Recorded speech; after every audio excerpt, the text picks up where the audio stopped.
There we go. I had it ready, but I hadn't pressed start yet. We're good now. It's recording. So, is there anything anyone would like to do before we settle in for the night? Yes. Okay. As everybody's just kind of getting their equipment off and settling in for the night, I think my eye catches a couple of spell scrolls. Mm-hmm. And I'm just gonna kind of be like, oh, if you guys want to use those more than once, I could copy them down into this book that I was found unconscious with. I don't know, I just kind of woke up and I had a dress and I had a book. And a feeling. At least you were naked. That's I feel like true. That would be awkward. Not only really awkward, but it's like really cold out there. Even the dress wasn't great, but like it's better than just being out there in my skivvies. Is your dress like from like warm weather, or is it from? So the dress weather? that Ashira was found with was just a sundress, basically. In no means was it a warm dress. However, she was given the boots of the Winterlands, so she no longer requires heavy winter clothing. Yes, because you guys were very. Wear what you want to wear, Kira. So yeah, basically she's like gone back to like her sundress type thing. It's like sundress meets like half-assed Cinderella dress with like the poofy shoulders, but also just like very thin like travel fabric. There's a picture of it somewhere. I really like the contrast between Ashira and then Jasper. Like, nothing at all, and then like 7 layers of furs. I have my triple insulated cloak. Yes. Or is it double? No, I think I had 2 cloaks that I sewed a blanket in between. Yeah. So I don't fuck with so the yeah, quote. I mean I could copy those down if you guys want, and then like I could like reuse them. Sure. Yeah. Which spells are they? Yeah. Who had the scrolls again? Sure, that wasn't me. It wasn't me. It was probably Poppy. I have no idea what scrolls they were, if I'm being dead ass right now. I don't even remember scrolls. I'm here. Let me look at my inventory. Hang on. I'm gonna go searching in Lizzie's inventory. Let's see. Hold on. I got a spear. Congratulations. You have a dagger, a raccoon-sized dagger as well. I do. Raccoon size. We did in fact give the raccoon a knife. I used to have such detailed notes. What happened? I thought I had like a note that just said spell scrolls. Oh. Okay, Lizzie doesn't have any spell scrolls. It might have been a thing in notes instead of Dale spell scrolls. Yeah. Pardon? Okay. Where did he get them? Lesser Restoration, See Invisibility, and Hold Person. I believe See Invisibility was used. I believe it was, yes. So, that's still great. Now, let me take a look. It's in a book. It really is in a book, though. A reading rainbow. Spells.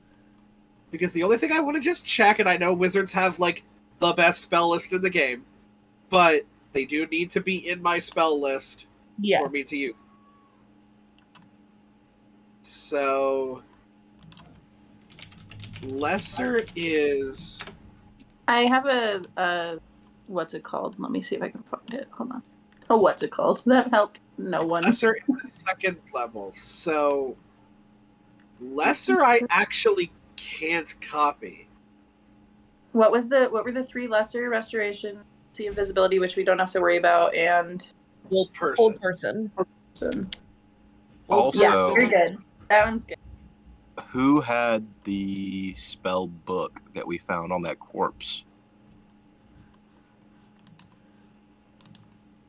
I think that also probably would have been Poppy.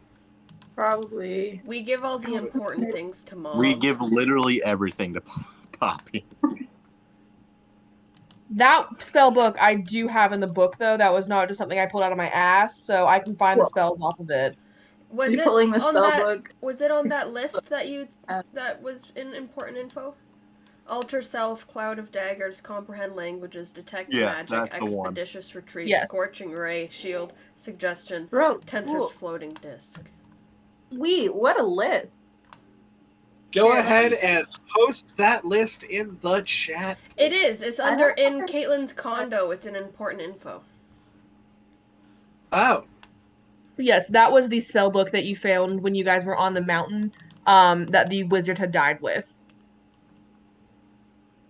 Here, I'm sending in resources my little I'm also going to figure out what it actually takes for me to Sprite down now.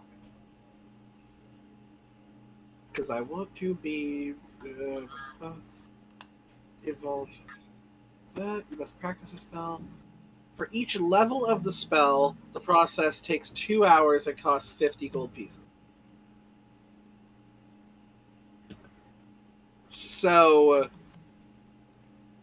fun fact, I won't be copying shit. There's enough time for you to copy at least one spell. I have 11 gold pieces for my name. Oh, never mind. Danny, did I give you all of my money? I'm pretty sure that you are just like holding my coin purse right now. I can confirm I have a lot of money. How much is a lot? I have about 2,000 gold. I think we all almost had that much. I think there was the 3 of us who accepted the money for selling the pot. Yes. Selling the cauldron. Can we say that like accepting the money for selling the pot sounds way worse? Selling the pot, yo. Hey yo, we give them that Icewind Dale kush. I'll have to figure out how much money I actually had because I think I had like 1,500. It's just not on my D&D Beyond. But I will give you like 500 gold pieces this year. Use this however you need. I know you came in a bit late to the group, but we just made quite a large profit, and there's not really anywhere to spend it anyway. Oh well, thank you. I'll hand you guys this one back. I don't think I can copy this one. I'll hold on to it. Thank you. Yeah, for sure. And I will go into spells, manage spells, go to add spells. Oh, I can prepare 2 more spells, which I'm going to go ahead and...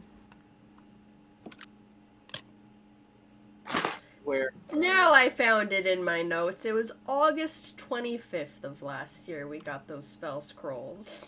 We're almost to a... Wait, when did we start this campaign? Have we been playing for over a year? April 12th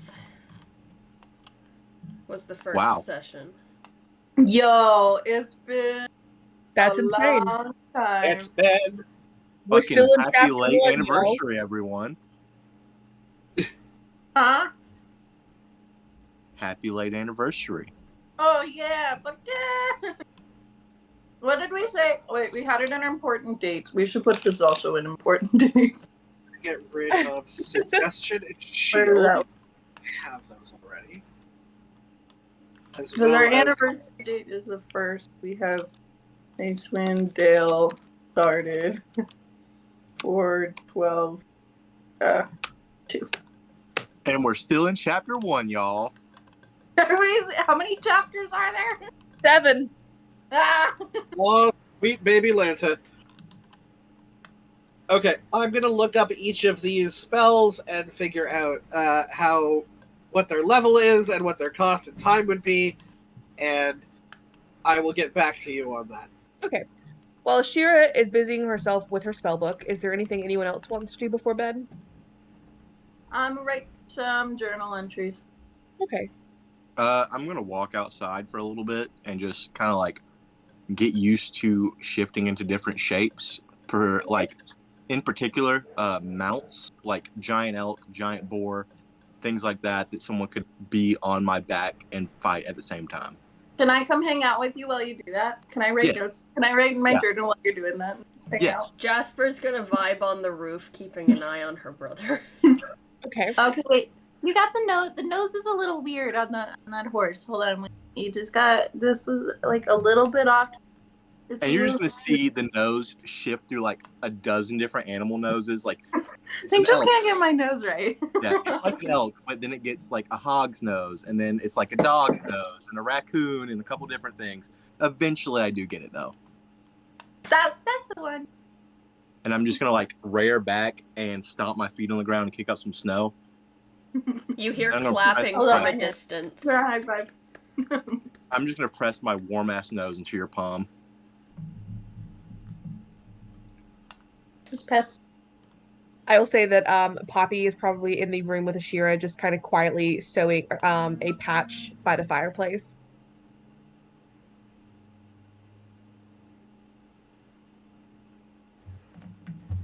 But after spells are taken, wild shapes are expended, and it is starting to get pretty late, you probably should head to bed. Everyone roll a d6 for me. I got it. Everybody or one person? Everybody. 6. Nice. 3. D6. Mm-hmm. 6. Okay. Pike, don't let me down. That's a 6. Sweet. So that's 2 from Pike. 6, 3. So I'm going to do this the opposite. Sorry, guys. Of what I was planning on doing. Usually we roll like shit. Sorry. Should we roll for Poppy? No, it's okay. Jasper. You fall asleep pretty easily. I'm snuggled up to a polar bear. Yeah, the polar bear is pretty warm, honestly. He's snoring pretty heavily by this point, but I mean, like, you're kind of used to the noises that he makes. I've got used to it. So you fall asleep fairly quickly. You do dream, but they're strange, rapid. You dream of waking up in a forest. And there's just one feeling, like, deep within your stomach, and it is complete and utter loneliness. As you look around for Azurite, he is nowhere to be found. A few hours of this pass, you kind of, in the dream, desperately look for him to find nothing. You eventually wake up with a cold sweat on the back of your neck, and it just, he's next to you as you awake. But the feeling of that dream kind of sticks with you, just the desperation that you had, the loneliness, and just having no idea where your brother was. I don't like that. Ashira. Yes. You busy yourself for several hours, probably stay up a little bit later than everyone else, just making sure your spellbook is as you need it to be. I will say, out of 10.5 hours, which is what I would need to make every spell, how much time would you say I have? Say 4. 4? Mm-hmm. Once Jasper had woken up in the cold sweat, she laid back down and just started hugging Az a lot tighter. At this point, his wild shape has dropped, so you can very easily, like, kind of scoop him up into your arms almost and hold him. Yeah, I'm, like, holding him against me. Mm-hmm. I kind of burrow into the cloak. Stroking his hair. Yeah, I kind of just, like, put my arms into her cloak and just fully, like, climb inside. This is why I have the triple insulated cloak.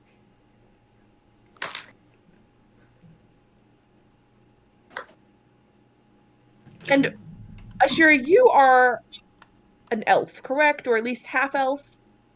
I am an elf of some kind, yes.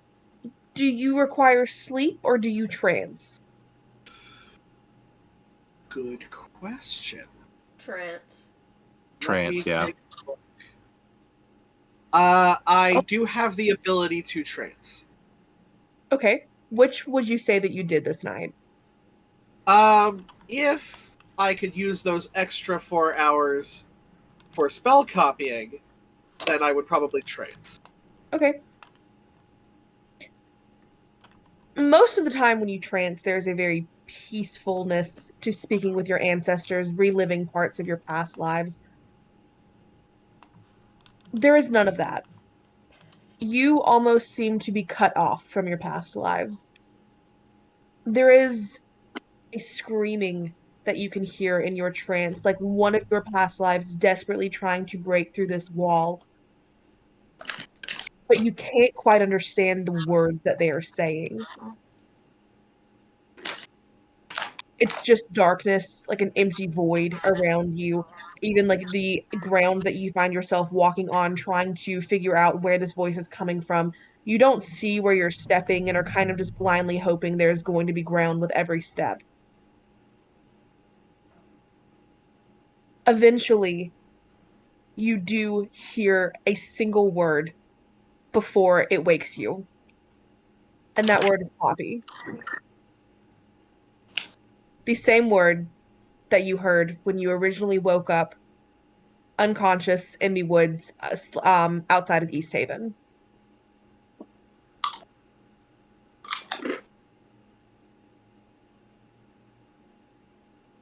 Getting up, do I see anyone else awake? Not at this point, no. I'll say Poppy probably tranced. Yeah, probably tranced. Um, Probably while you were preparing your spell book, so she's been up for a while, just sewing quietly. I don't think I say anything, but I'll just kind of maybe like scooch like just a little bit closer to Poppy and just kind of watch. Okay. You can see she's sewing patches onto her cloak, and there are a multitude of different patches. There are certain wildflowers that you've never seen before or are unfamiliar with. There is a patch, kind of like an homage to each of you. And from what you can kind of make an intelligence check for me, while you're kind of watching her do this. The patch for Jasper probably is just in big letters, just fucking stop. That is an 11. For the A wizard? few of these patches I rolled a seem 6. Okay. very, very personal to her. You're not quite sure what they mean. Um, but you can definitely tell that a few of them, they've been like kind of stitched up several times. Certain details about them changed, but she's been very particular with these patches and they must mean something to her. I know that she's kind of apprehensive towards me. So I don't really, like I said, I don't really say anything. I just kind of make mental note of it. And as long as she's kind of cool with me being there, then I'll just watch in silence because I know that we have to wait for the mortals to wake up.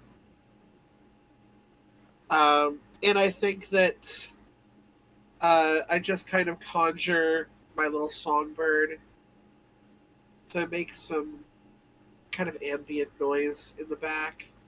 And I just look at my familiar back at me.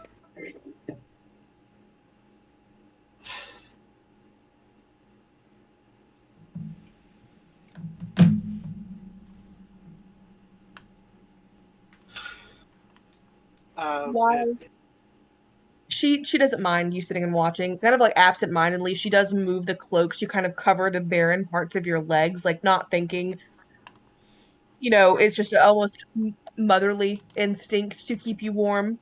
I don't stop at all. I'm just like, I think there's a part of her that's like,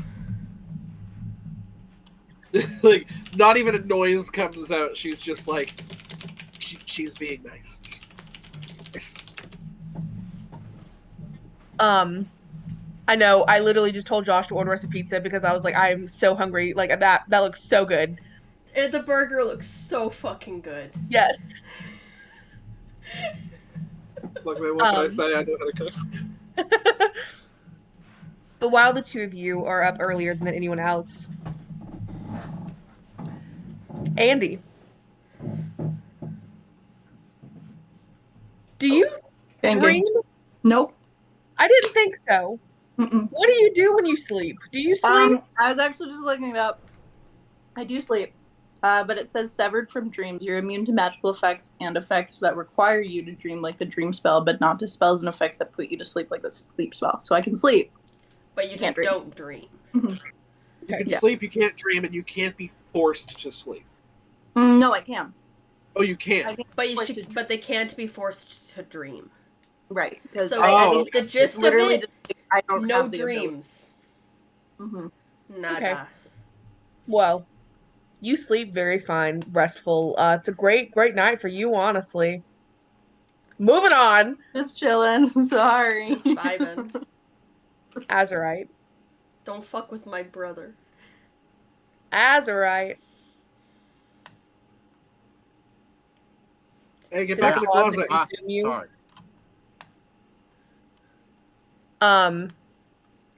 You fall asleep pretty quickly before Jasper does.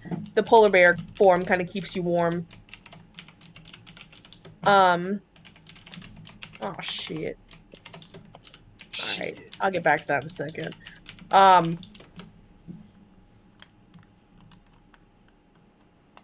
Sorry, that threw me for a loop. Anyway. Your dreams start off semi-normal for you. Most of the time you are just simply an animal, maybe going through some trash, just fuck yeah. Just truly living the raccoon dreams in your dreams. All I really want. However, maybe about halfway through the night, there is a slight change to the dream. You are still about the size of a raccoon, so it's kind of hard to notice at first. But whereas you were maybe like digging through a pile of trash originally, you are now like clawing out of some sort of blanket, almost like a swaddle. Okay. You find yourself in a very familiar forest. There is a similar swaddle I can't talk. There's a similar swaddle next to you, like the one that you were just trapped inside. You hear like twigs breaking to your left, and you see a humanoid figure with like very, very, very pale skin, and like a dark brown, like slight green colors to it, cloak, leaving. Can I try to break free from the swaddle? Roll me a strength check. As a raccoon? Yeah, as a raccoon. 11. You are clawing at this thing, but whoever swaddled you knew what the fuck they were doing and are keeping your arms kind of pinned next to you. I'm just gonna screech. You hear a coughing sound, maybe 100 feet from you. Someone that sounds like they are taking their last breaths. Does this mean anything to me? No. Can I see them, like, leaving out of view?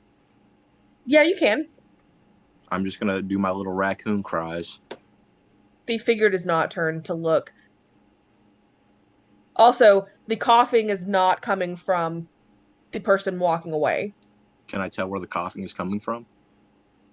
Like, you can tell the direction of it. It is not within eyesight, though. Okay.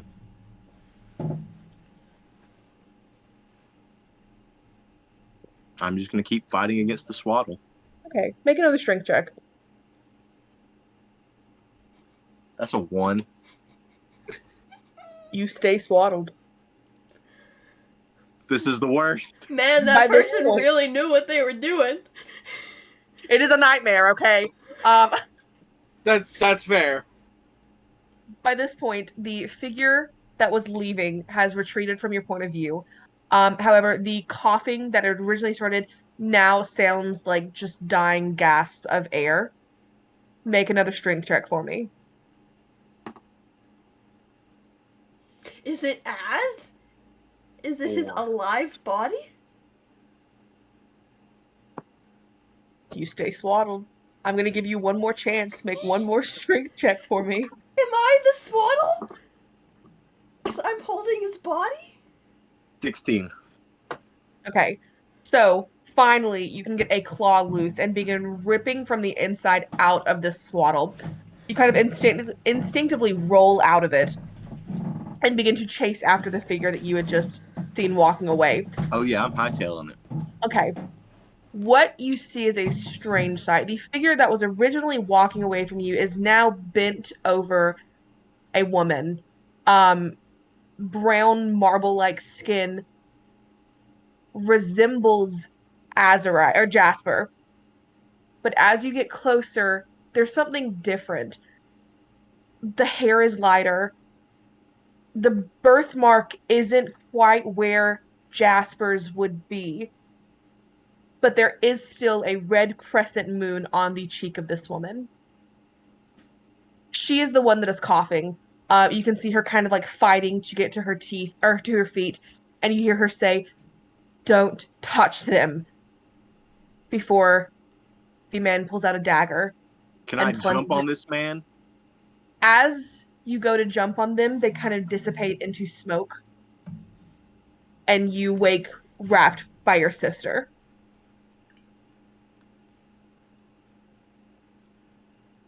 The fuck? Do I see that she's sleeping? Yeah, am I sleeping or am I awake? So you probably fell back asleep after you, like, pulled him in closer to you.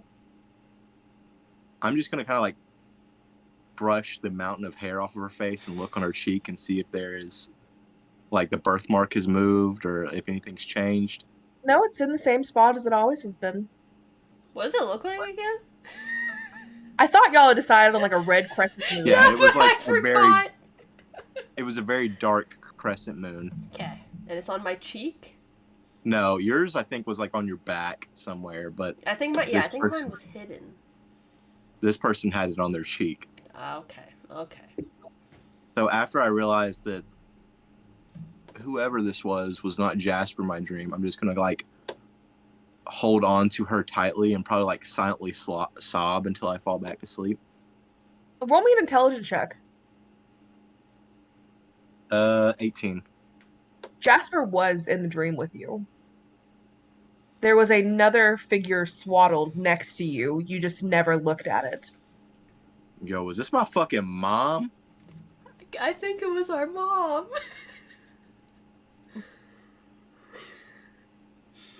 Yeah, I'm just gonna hold on to Jasper real tight, and I probably will not fall back asleep. Okay. My subconscious is just holding him. Feels him like hold me back and just a little squeeze. I feel like this Kalashtar stuff is taking away from Caitlin's creativity. You're the only one not being traumatized. I'm sorry. I can see visions and shit. Can't dream. This is not the first time this has been an issue, Alexa. I'm sorry! This is literally what my whole fucking campaign is about. Also, I will be back in like 5 minutes. Is the pizza here? No, your homie is messaging. Oh, shit. Hey, yo, he got the shit? Nah, he got Jasmine. The D&D pot. Oh. Jasmine needs a new vape. You miss Fancy. Jasmine she ain't 21. How old is she? 20. Oh, thank God. Is she now She the just youngest? turned 20. Yeah. Wasn't it me? I think I'm so. no longer the youngest. Yeah, she just turned 20 in 21, April. right? Look at yourself. Whoa, don't do that. Turn the shit off. I'm 4. I feel so fucking old when there's fucking Kira. I think it was me and Yeah, Lizzie. yeah, I'm the oldest, right? Yeah, 100%. It goes Kira, then Josh, Me. then me, then Lizzie, then Caitlin, then you, Danny. I thought Lizzie was only a couple months older than me. Oh, then maybe it's Caitlin, then Lizzie, then you. Yeah, I think so. Because I think Lizzie was February. I'm Unless turning the I'm big wrong. 3 No, next year. I should know this. I have this somewhere in my phone. Yo, I'm turning 27 and I don't know what to do with myself. Honestly, fucking have a cake, have a good time. Eat the whole cake by yourself. The next day is going to be exactly the same as when you were fucking 26. Yeah, you're right. That's how I feel at 24 right now, man. You know, they say that your brain fully matures when you hit 25. I don't believe that shit. I'm still dumb. Josh is hoping for that fucking EXP boost. I'm waiting. Level up, man. Intelligence increase. Oh man, see, I'm high intelligence. If I told people if I were to ever have a character sheet, it's high intelligence, high charisma, low wisdom, low dex. I said my dumb stats, Constitution. Not a fucking question. My strength and constitution are pretty good. My charisma's pretty decent. Everything else is awful.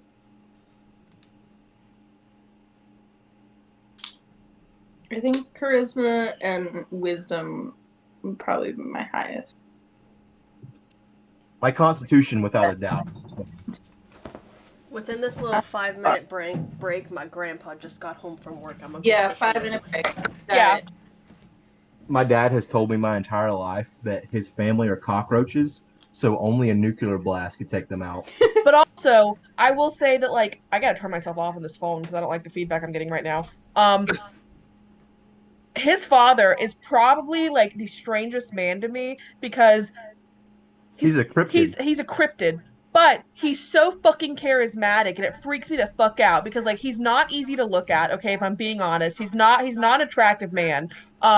He's also like he had a back surgery that ended up severing his vocal cords, so he sounds like rocks graining together when he speaks. But you know what? He gets whatever the fuck he wants accomplished. This man is a D&D character. I don't know what to tell you. This is right here. He has such high charisma. He can talk to anyone. He can swindle people. He can get them to do what he wants. He don't give a shit. It is insane. Guys, I exited my bedroom to figure out that we're having burgers for dinner. Let's fucking go. It's not homemade, but it's still burgers. I want burgers. That sounds so good. I'm gonna make my bun while I'm out there. Burger. Yeah, burger sounds good. Look, I will say that they are like pre-bought buns and like frozen. Don't care. That's still homemade. But I also make better burgers than the rest of my family because I know how to make them. Mm-hmm. You do a dry sear on the first, flip, add butter, baste. Basically, like you can take the heat like right down at that point and just let the basting actually cook the burger. Mm-hmm. Now, if you did fry with oil, there is a fun little trick that you can do. Science. And what that is if you want cheeseburgers, and you do want cheeseburgers because they're awesome. Put the cheese on, drop a little bit of water into the pan, immediately stick a lid. Yes. Because that will cause everything to fucking brrr up and steam your burger.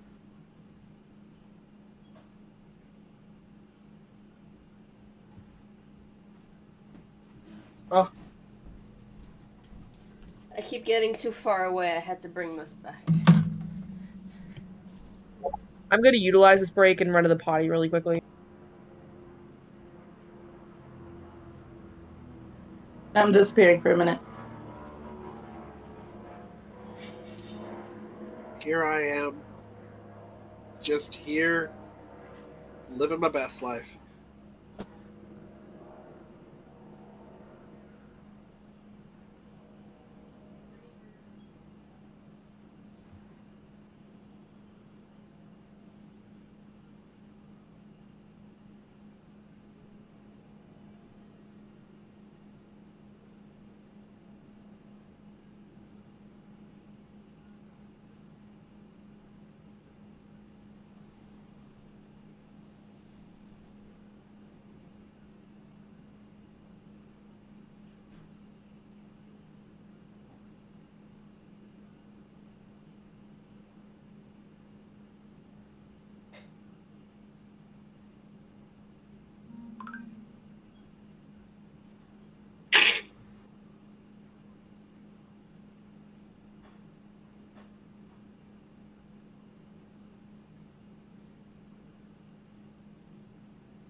I thought I just broke my laptop, but I'm back. I'm very happy that you did not break your laptop. Me too. Me too. Couldn't afford another one right now, honestly. Fair enough. This one was a Christmas present from like 3 years ago. You use that shit until it dies. Yes. It's funny because it is a gaming laptop, and originally when I bought it, Josh had like a $3,000 gaming laptop, okay? So like we were gonna play games together. We had bought like Fallout 76 on it. His dog, he had a pit bull, sat on his laptop. So within 2 months of me getting this laptop, it became our only gaming laptop, and then we couldn't play games together. So like, what's the point, you know? So it's just become a D&D vessel, and that's it. Fair enough. I'm not complaining. I mean,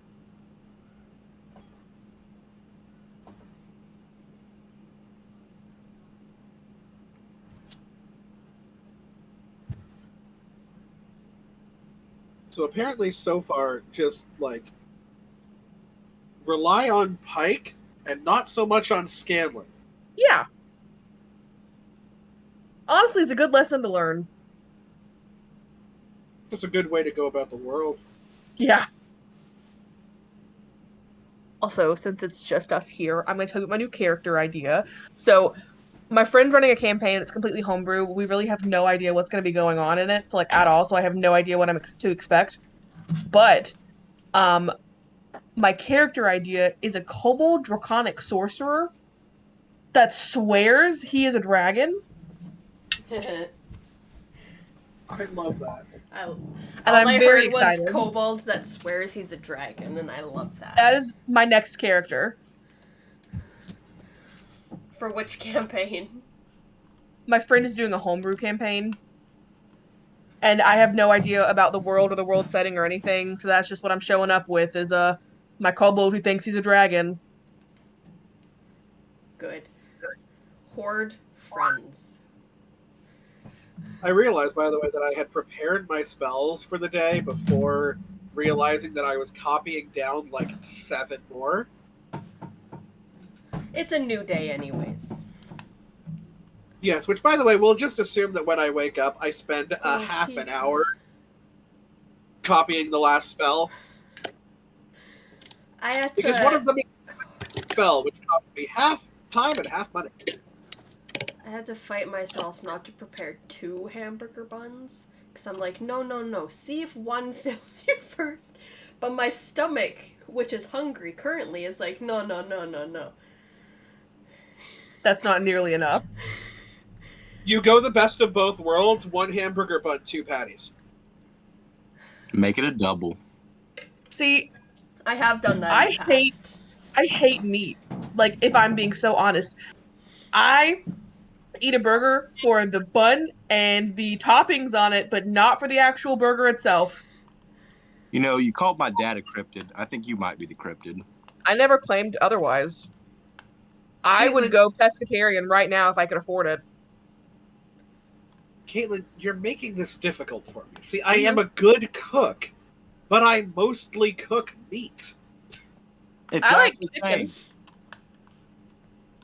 I love nothing more than grilling out. Like, so the last dish that I made, first off, entirely in the air fryer. And it was air-fried Dorito-encrusted pork loin. I like pork. With crispy asparagus. I love asparagus. That sounds good.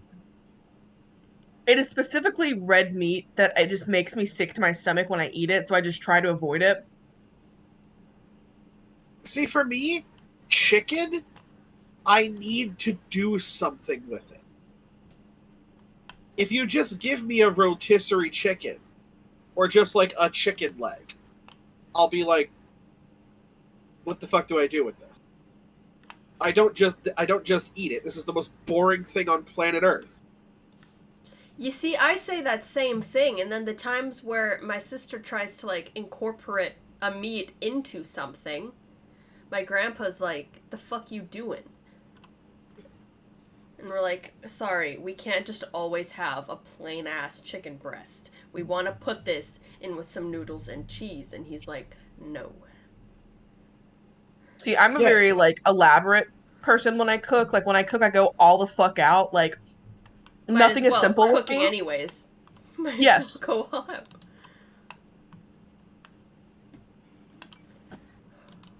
out. Okay. How are you with pastas?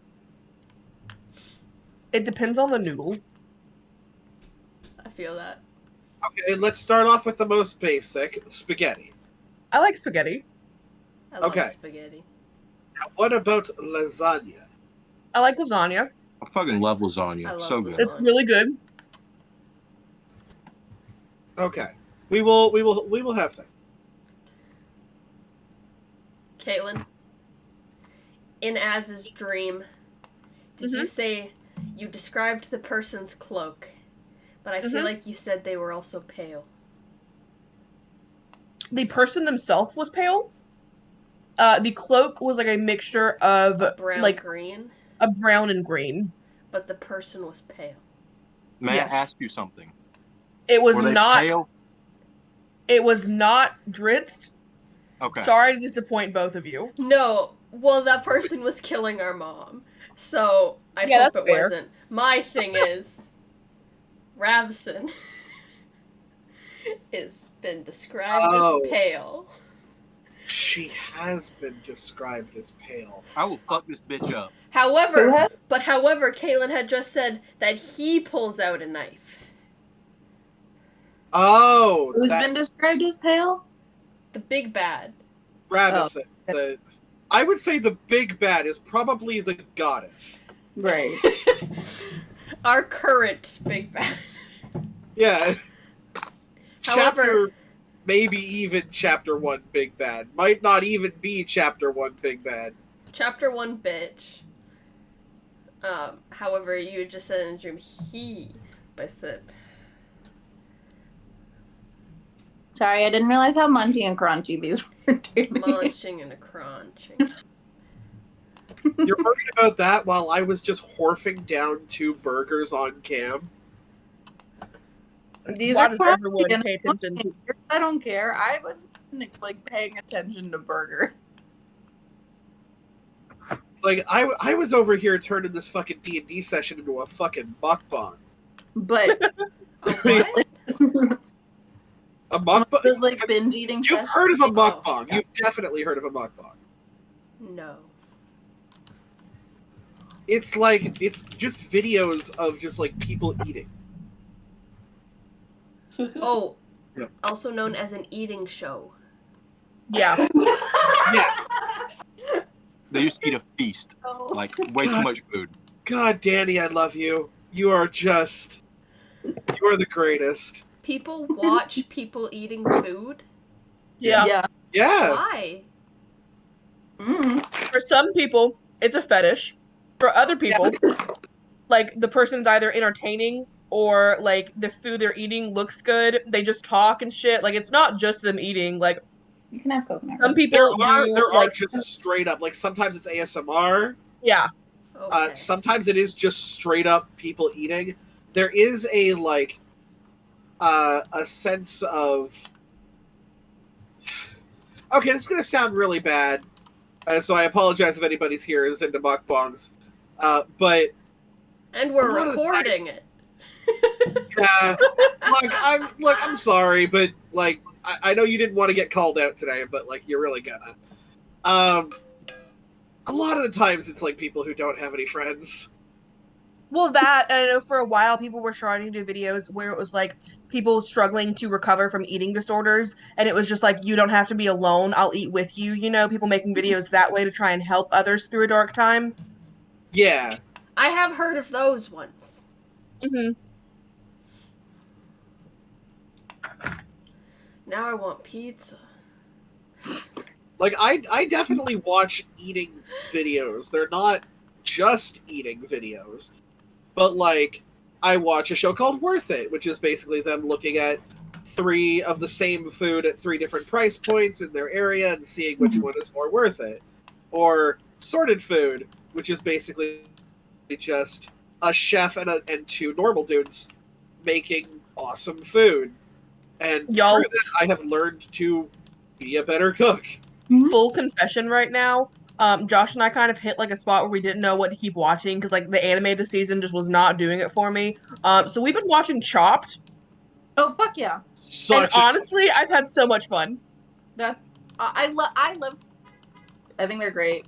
MasterChef's probably my favorite. I haven't seen it in like a couple seasons, but they do a great job. With you, the only reason I can't get into MasterChef is fucking what's his face, Joe. Is what? Joe, one of the judges. Yeah. The guy who's not a chef, but like constantly runs around like he's a chef. Dude is the fucking worst. The only good episodes are where like Ramsay schools this motherfucker. Because his mom owns a chain of fucking restaurants and this guy thinks he's fucking Ramsay. Like, brother, you're the culinary equivalent of a trust fund baby. Culinary equivalent of a trust fund baby. That's what I want to be. Anyway, we got some addicting shit. It's just delicious. If you like coconut, it's really fucking good. It has like, like the texture of tapioca flour in general, like where it's that kind of like a little squishy. When you crunch it, it like has that at the end. It's so good. I'm obsessed. It's fine. I'm gonna take your word on that one. Yeah, nothing sounds more disgusting to me than what you just said. Yeah. But it's like boba, but crunchy. Why didn't you tell me my legs are so white? Look, if I wanted balls in my mouth, I'd caress the shaft, okay? Like, you don't like boba? No, I don't like boba. I also don't like boba. I don't think I've tried boba. What'd you say, Glenn? I like milk tea. I don't like the boba pearls. I hate you all. You're now all on my hit list. Try.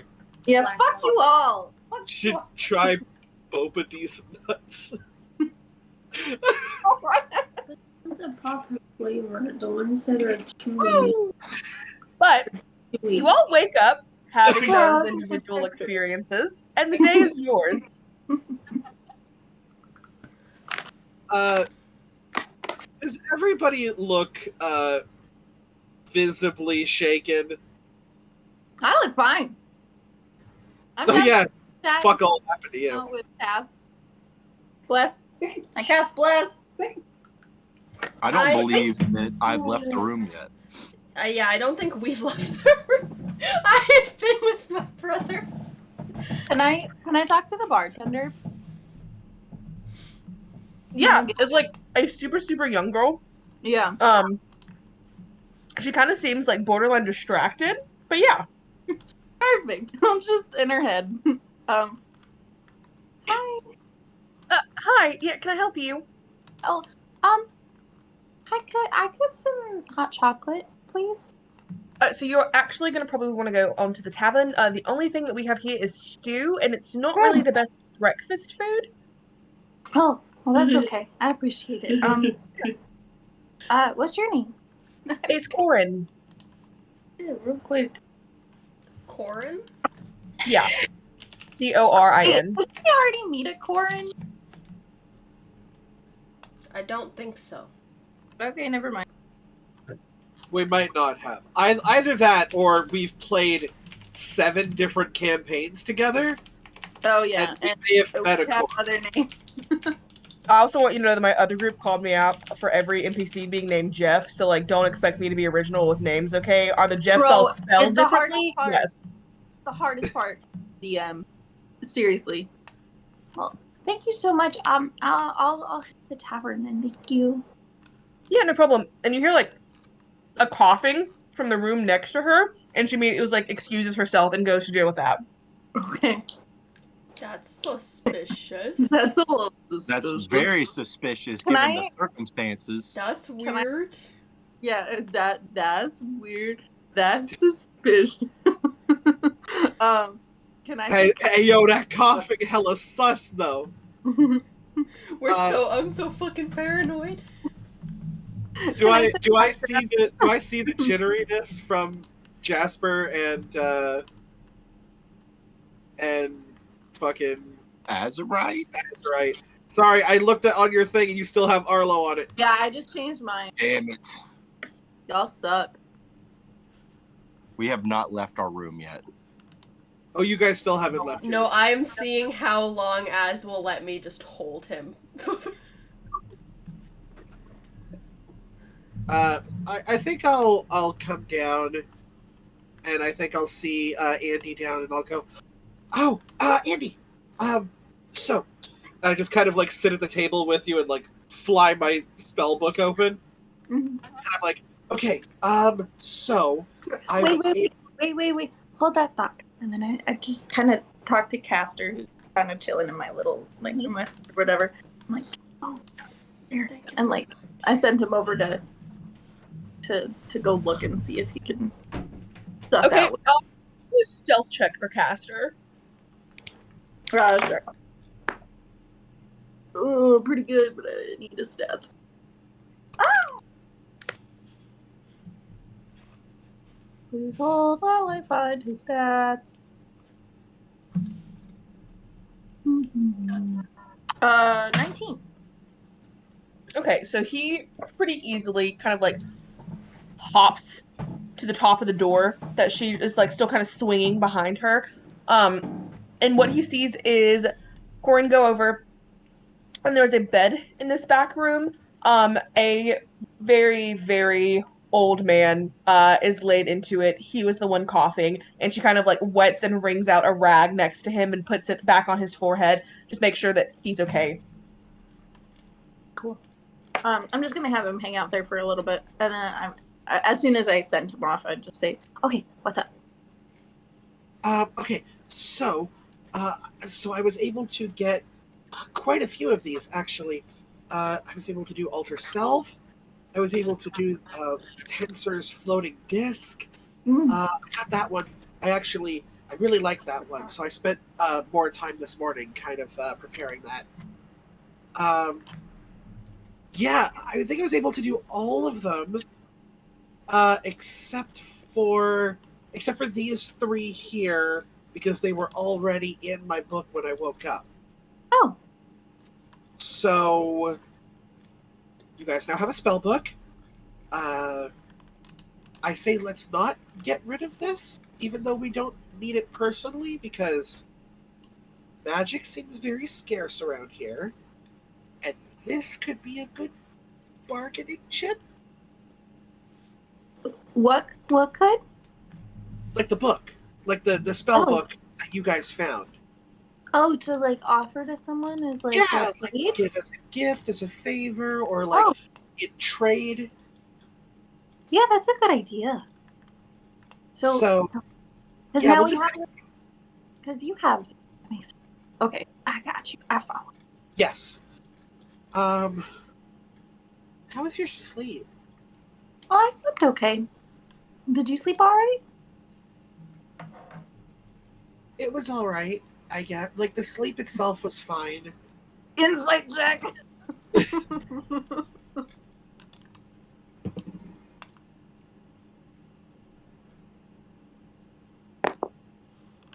Mm, 15. All right.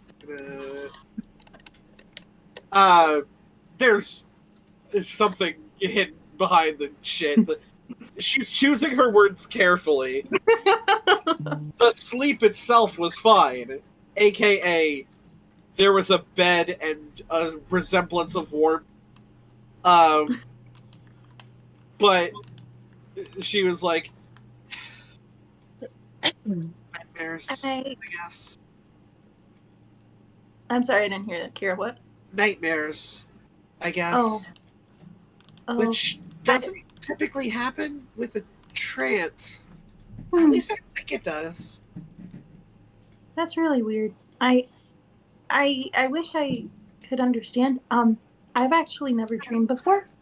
So, yeah, that seems to dreamed? Yeah, that seems to freak people out a little bit.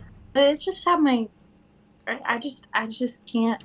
I just don't know how. I think it'd be really interesting, and I'm actually kind of jealous that you like a nightmare because like I think it'd be really cool to have any dream in general, like to be able to visualize something while I sleep. That'd be so cool. In the meantime, it's just black. Well, I think that people. I use the word dream because it's the one that, like, most people know.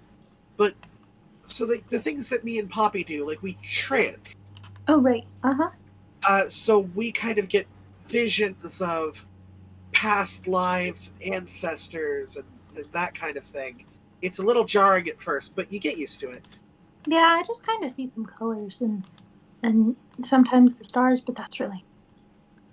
I can't see my past life. Like any of them. That's really weird. And you're supposed to. I think so. I mean, you also can't really remember much about like this life. So maybe that's why. Maybe you need to learn more about what this life is, and then maybe your other lives will kind of come back. Hey, it's as good a theory as any. I feel like this is the only life. I don't think that I've had. You could have. Maybe. But I don't know. As far as like stars and stuff, they don't really. I think I just existed at some point. Yeah, fair enough. Have you seen Jasper and Ezra? Nope, they haven't come down yet. But I met this very nice bartender lady. Oh, nice. Mm-hmm. Yeah, her dad is sick, I think, or something. She has a man in a bed over there. That's where Castor is. And her eyes just kind of go flat and go white for a second. What's happening over there? By this point, she's kind of like pulled up a rocking chair next to him and is singing to him. Oh. Yeah, she's just kind of hanging out with him.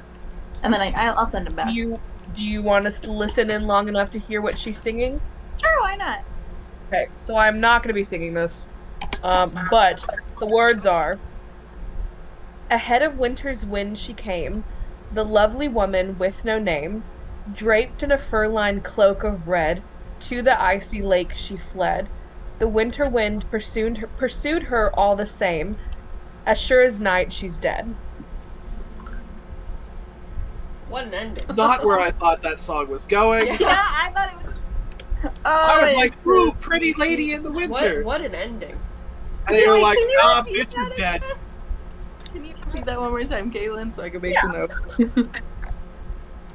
Ahead of winter's wind she came, the lovely woman with no name, draped in a fur-lined cloak of red, to the icy lake she fled. The wind pursued her all the same, as sure as night she's dead. Hit him with that AABBAB. Yes. Really threw a wrench in it. Yeah. I was like, you really thought it was going to be that AABBAABB, but like, nah. We about to hit you with the Seuss. The Seuss. Interesting. Wow, that was a really pretty song. Kind of dark. Her eyes are still kind of white, and she's just kind of staring into the distance. You gotta know I can't hear the song that you. Oh, no, I know. Okay. Maybe I'll eventually, probably throughout the day, I'll just kind of be humming that to myself. Mm-hmm. That's. And I'll send him back. It's Okay. sad that her father is sick. Yeah. Is there a subtle way to bring this up in conversation? I know, that's kind of what I'm wondering, too. Right? Mm. Because you're like, you want to find out, you want to know if there's something you can do to help, but it's really hard to do that without starting off with, so my magical beast invaded your privacy.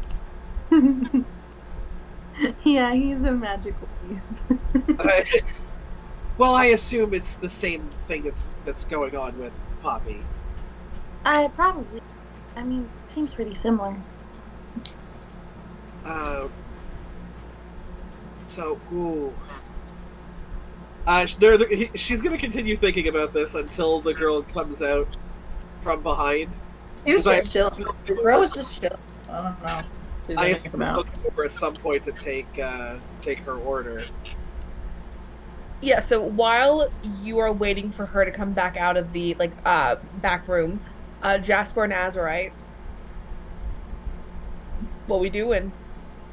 As you wake up, Jasper, you'll just kind of realize I've been awake for at least 2 hours.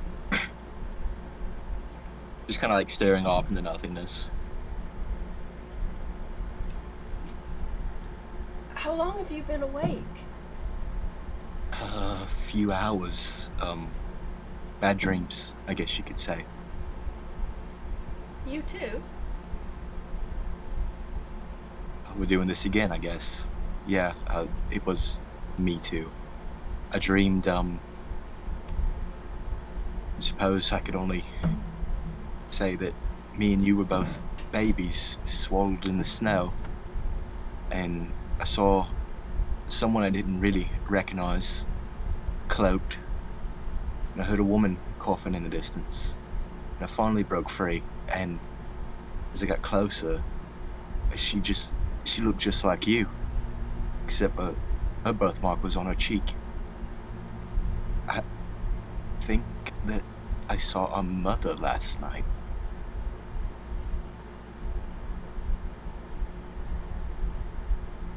Do I recall anything from that day? You both were found as newborns. Baby brain don't remember. So, unfortunately, no. Your first memories are with the halflings in East Haven. You saw her. It could have just been a dream, but it seemed all too real. And she was just like you, but different at the same time. Different how? She was sick. Very sick, it seemed. And like I said, her stature was a bit different. There were a few things that were off. But mainly her birthmark, just like me and you have ours, was on her cheek. What else did you see?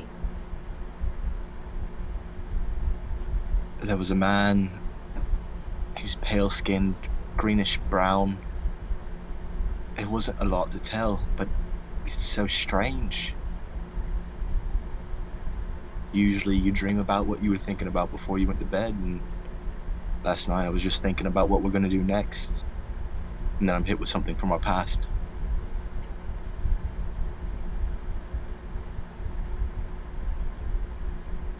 I'm not sure about the others, but it seems as if at least you and I, we keep getting dreams that aren't necessarily our subconscious making them. What did you dream?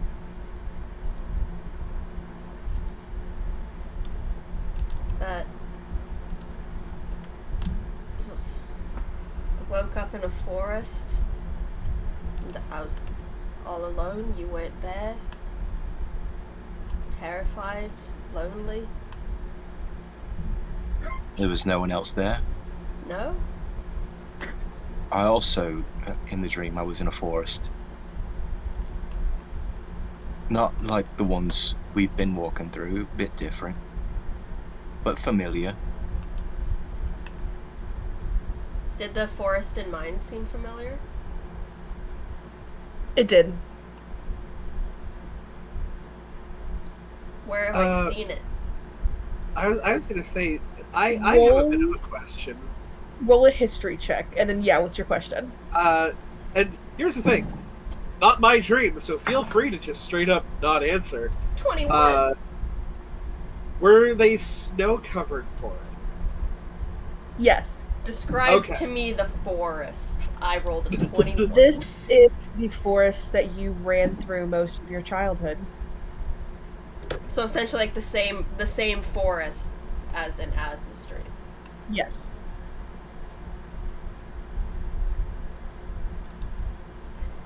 Yeah, it was the forest from when we were kids. Yeah, the one just outside of Eastgate. The one we played in, the one we learned everything we know in. Do you think she's trying to talk to us? I think she's trying to fuck with us. In my dream, she was sick. You think we still have someone out there with a connection to us?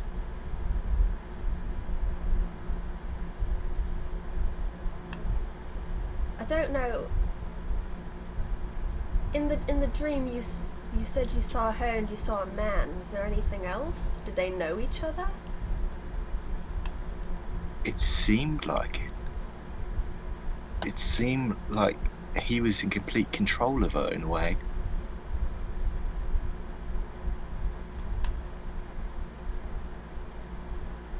Azurite, all that's been ringing through your head for these past few hours before Jasper woke up was the voice of that woman saying, "Do not touch them."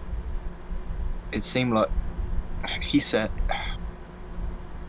she told him not to touch us. I don't know what the relationship going on there, but it wasn't agreeable, it wasn't friendly. He was forcing her to leave us. Was that our dad?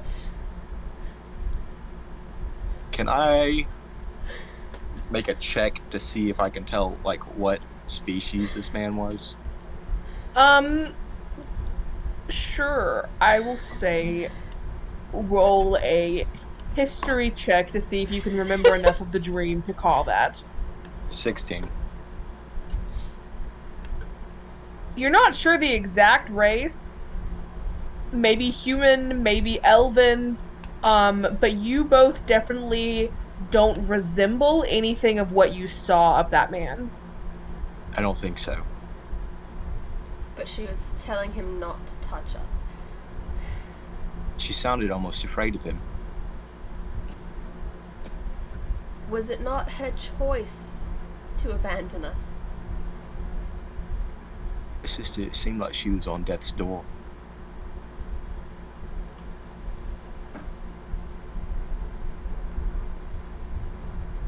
Seems like she didn't have an option. It's not like we can necessarily go asking around. We don't even know her name. I didn't get anything like that. Just a fucked up image of the past. What maybe is the past, I don't know for sure. Have you had any dreams similar to this? I'm just been having the same dream. I've had a few random ones. There was one where I was left alone without you in the middle of the snow, kind of similar to what you described. It kind of does feel like someone's just fucking with us at this point. But nothing with her in it. Nothing with him in it. I think we either have to go... I think really all we can do is wait for another dream. Unless we somehow come across descriptions like that. Well, we do know that our kind are not common around here. We've been told that entire life. I've never seen another Urchinasi. Perhaps it's a starting point we can ask. If she was here, someone had to have seen her. Close to East Haven or somewhere in between.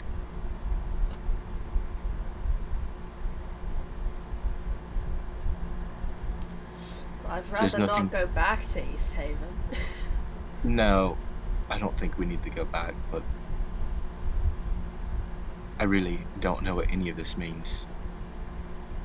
But perhaps just as we stop through towns, we can see if there's some elders that maybe saw Earth Genasi pass through around 20 years ago. I think it's really all we can do. It's all we have to go off of. I think me and you both should start keeping a journal and just jotting down our dreams as we have them. They may mean nothing, but I'd rather have just a list of events that maybe we can piece together. And how close together they've occurred. Something's off. I don't know what it is. I don't know why this is happening to us. But it's becoming more frequent. I think we should also see if the others are having these dreams as well. To see I agree. If it's all of us, because whoever we're going up against, or if it's truly just us. It's a smart move. Before we head out, we should probably gather the others and just have a little bit of a conversation, see what we can piece together. I think that's a good idea. I think as you guys say that, you're just gonna hear a little, like, small knock at your door. It's like a little... hey guys, sleeping for a bit. I don't really know what's going on. I'm just gonna leave this, like, fruit basket here. I just opened the door. Oh! Hey. I got you guys some fruits, just in case you were hungry. Oh, thank you. Yes, thank you. It's very nice of you. We'll be down in just a moment. Okay. And I'll just leave the basket there of fruit that I ordered for them. I'm going to wrap Jasper up in a hug, grab a piece of fruit, and start heading downstairs. Okay. I give him a big hug back, and I'll grab the whole basket and bring it with us. Can't leave it. Jasper, Azurite's kind of scooped up the fruit and heading down the stairs by this point. You bend over to pick up the basket, and you hear something. It is a distinct voice, one that you have never heard before.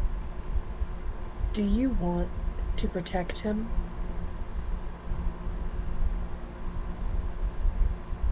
Always. Always. Then listen to me when the time comes.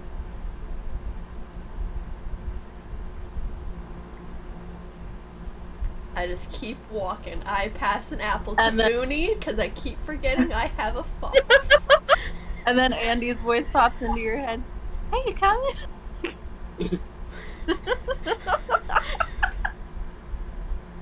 He's like, they're on their way, I think. They're awake. Okay, cool. But I don't recognize the voice. You have never heard it before. Have we ever heard Ravison? No, we've heard Ravison speak. Never mind. You have heard Ravison speak. Yes, this is male or female. Darker. It's or female. In between. Female? It's a female voice. Radigan. Ravison. Radigan. Ratted. Yeah, no, this was very like Dom Femme. It was like, just listen to me, child. So when the time comes, you sign Ursula's contract. Apparently. Give me your voice. What was the phrasing again? It was... Oh, it was, don't forget the importance of a body language. Me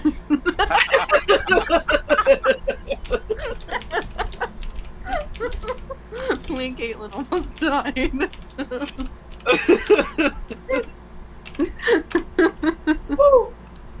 It was, listen to me when the time comes. God, don't you love it when random ambient voices give you fake shit? That's Andy's whole personality. I don't know what to tell you. Ready for so much more because this is only the beginning, bitches. Hell yeah!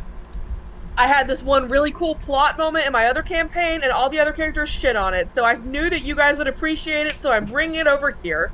Oh, yeah. you're fucking right. Why would they shit on it? What the shit? Josh, what'd you do that for? Listen, Josh was the only one out of the entire group that did not shit on that. And I worked really hard. Aww. Why were they shitting on that shit? That's like fun stuff. Once, like, slightly more of it has been revealed to you guys, I'll tell you what happened with them. Can't wait. But I really couldn't, like, explain it without spoiling everything that I have planned, so... Yeah, no, I want you to be able to see this through, man. But I will come downstairs and just kind of throw my scarf over my shoulder, reversed onto the gold pattern. Good morning, everyone. Sorry for the wait. It's okay. No, you're good. And I'm also kind of the rundown of the spells that I copied and being like, so I think like this would be really good for if we need to go like underwater. I can cast Alter Self, and it kind of like alters your body to like accustom to the terrain. Oh. Andy's just humming along to that song that singing. She was here earlier. What are you humming? Oh, it's a little lullaby that I ever heard earlier. Was there a bard in the tavern earlier? Was there what? A bard? Nope, just the bartender singing to her. What looked like Dad, I think. I like that quite a lot. No, it was a good song. What kind of dark? I think that her dad might be sick. He was.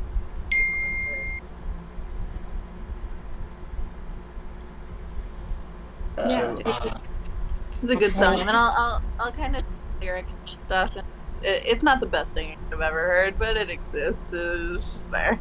Have we ever heard this before? No. See, kind of dark, right? Red fur coat, winter's wind, icy lake. By this point, Corin has kind of come back out of the back room, and like while she has the door kind of propped open so she can hear what's going on in there, she is just kind of busying herself with like tidying up the place. Can we hear the person coughing? Every couple of moments, yeah. I will approach her. Okay. I couldn't help but notice. It sounds like someone's horribly ill. So yeah, I can close the door. My dad, he just is a bit sick, and I've just been trying to take care of him as best I could. No, it's no problem at all. I am a bit of a healer myself. Would you like me to take a look at it? You're more than welcome to, but quite honestly, I don't know that there's anything a healer can do in this instance. Well, it's more at the very least, maybe I could alleviate some of the discomfort. Sure, yeah. She kind of takes you back, and the room is like barren other than that bed. It looks like she maybe had to drag a mattress down from one of the rooms above by herself when he fell sick. So it is just the mattress on the floor. She has a rocking chair that she pulled in there next to him, and like a bucket for her to wring out the like rag that she uses to keep him cool. It is a very old human man in the bed. He has like scars all over him from even the parts that you can see of his body that aren't covered by a sheet. Um, and he doesn't really look at you when you come in the room. Can I just do like a thorough examination, like kind of see if he has good fever going on, if he has any sores, like what is ailing him? Yeah, make a medicine check for me. That is a natural 19. Okay, so he is completely blind. Um, from what you can tell, he is mostly deaf. He does have bed sores just from where he has not been moved regularly, and he is running a slight fever. Okay, I'm gonna kind of like turn him onto his side, change his position a little bit, cast Cure Wounds on the bed sores. Mm-hmm. Can I make a check or just know if this would be like a lesser restoration to maybe break his fever, or would a Cure Wounds work? I'd say the Cure Wounds will work for the fever for this time. Okay, I will hit him with 2 Cure Wounds, first level. Okay. These sores immediately kind of like dry up almost and fall off of him. The skin underneath it is probably smoother than any other part of him. Um, but he does kind of make a few noises, and they're not really words, more so of just like grunts of appreciation. Mm-hmm. I will also. No, that's it. Okay. Can I take this time, while all this is going on, to ritual cast one of my newly grabbed spells, Detect Magic? Sure. I'm just gonna kind of, retrace over my notes and be like, okay, I don't really have this prepared, but I can go over the words for it. And then about 10 minutes later, there's 2 things I want to look at. One is I want to look in the direction of the ailed man to see if this is just an old man who is sick or an old man who's being magically fucked with. And I also want to look at my party. Okay. So we will start with your party members. A few of them have a hint of magic around them just as being casters. I don't believe anyone has magic items though. My scarf changes color the higher in altitude you go. I forgot. That I pickpocketed. You pickpocketed that while you were in East Haven. I don't have nothing. I also have a charm of biding cold.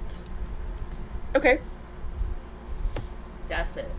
And I myself. Would say, I know Caitlin and I probably haven't talked about this, but my journal's definitely magic of some sort. Okay. And then I just wanted to check to see if there's as well anything cast on them or like cursed or anything like that. No, not the spells picking up. I think you would need an identifier. Oh, wait, I also have... No, you gave those to Ashira. I also have a charm of vitality, apparently. That would be a really good excuse, though, for me to get in the room and take a look at the old man. If you kind of come out and say you need the scroll. Wait, this might actually be awesome for this poor old... I follow in with my brother. I will come out. Ashira, do you still have that scroll of lesser restoration on you? I do, yes. Here. And then I'll kind of come into the room, and while I've got Detect Magic up, I'll take a look at the guys. Okay. So, there is no magic coming from him. However, a small just like energy of magic is coming from the necklace that Corin is wearing. That's okay. suspicious. I'm just gonna kind of look at her like, I love that necklace. It's beautiful. Thanks. She kind of picks it up, and you see that it is a there's a ring on the end of a chain, and the ring is really what's giving off the magical aura as she kind of like holds it out for you to look closer. What you can see is like a fox carved out of wood, and the inside of the ring is like lined with fur. It's a family heirloom. It's been passed down for a few generations. That's really awesome. It has some sort of arcane capability. I don't really know what that is, and far be it from me to pry into any matters of your family, but it must be really awesome to have that handed down to you. It was a gift from, honestly, I'm not really sure who, but it was gifted to the family after they did something nice, and it's just been passed down since then. That's awesome. Have you found yourself like luckier, or like more skilled, or No, not really. oh, so it's just kind of got like an ambient magical effect. That's kind of cool. I mean, like, the cold doesn't affect me as much as it used to, but that's about it. That could be it. That could totally be it.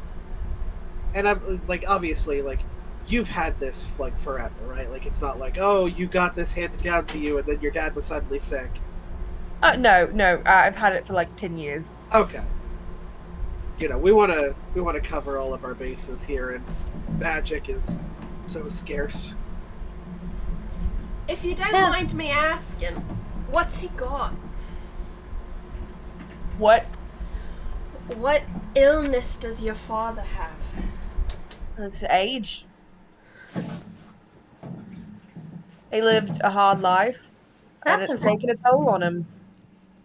It's the hardest disease of all time. He was a sellsword, so he lived a pretty adventurous life up until he retired. Thought it would be peaceful up here, and now look where that got us. It's a pickle.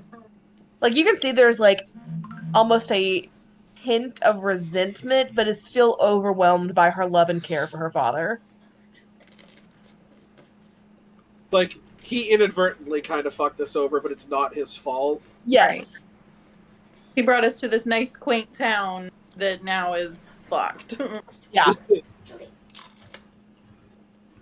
Well, come on. I really hope, like, is there any cure for what he has, or age? No, but like, age only does so much. Like, is his blindness temporary, or has this been for like a couple of years now?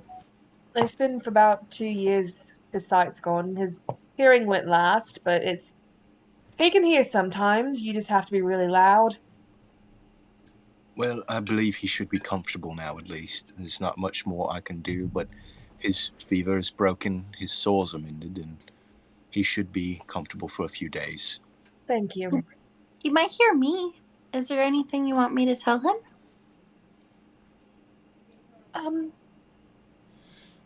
No, I don't think so. Okay. Honestly, Mum passed away right before his vision went, and I haven't really had the heart to tell him. So I just kind of hope he never remembers it. That's fair. It's very sad. I'm sorry to hear that. If we pass back through, I'd be more than willing to come visit with him again, make sure he's comfortable. Yeah, I'd really appreciate that. One thing for sure is couple times a day, just make sure you're changing how he's laying in the bed. Make sure he's not laying on his back constantly. Okay. That's how you get the pressure sores. I see. I didn't realize that I was the one doing that to him. Thank you. It's no problem at all. You don't know unless you're taught. It seems like you're doing a very good job, though. Thank you. I try. This business was his idea and his kind of like last hurrah. So I just want to. I've been trying to take care of both of them, him and the dream. Well, it seems you're doing very well so far. Thank you. Wait, what was the last thing that she said? That she was trying to take care of him and his dream by keeping the business running. Oh, sorry. I heard dream. I heard dream, and I was like, huh? Ah! I feel like she perks up at the mention of the word dream and then remembers the sentence and just kind of goes, oh, the business.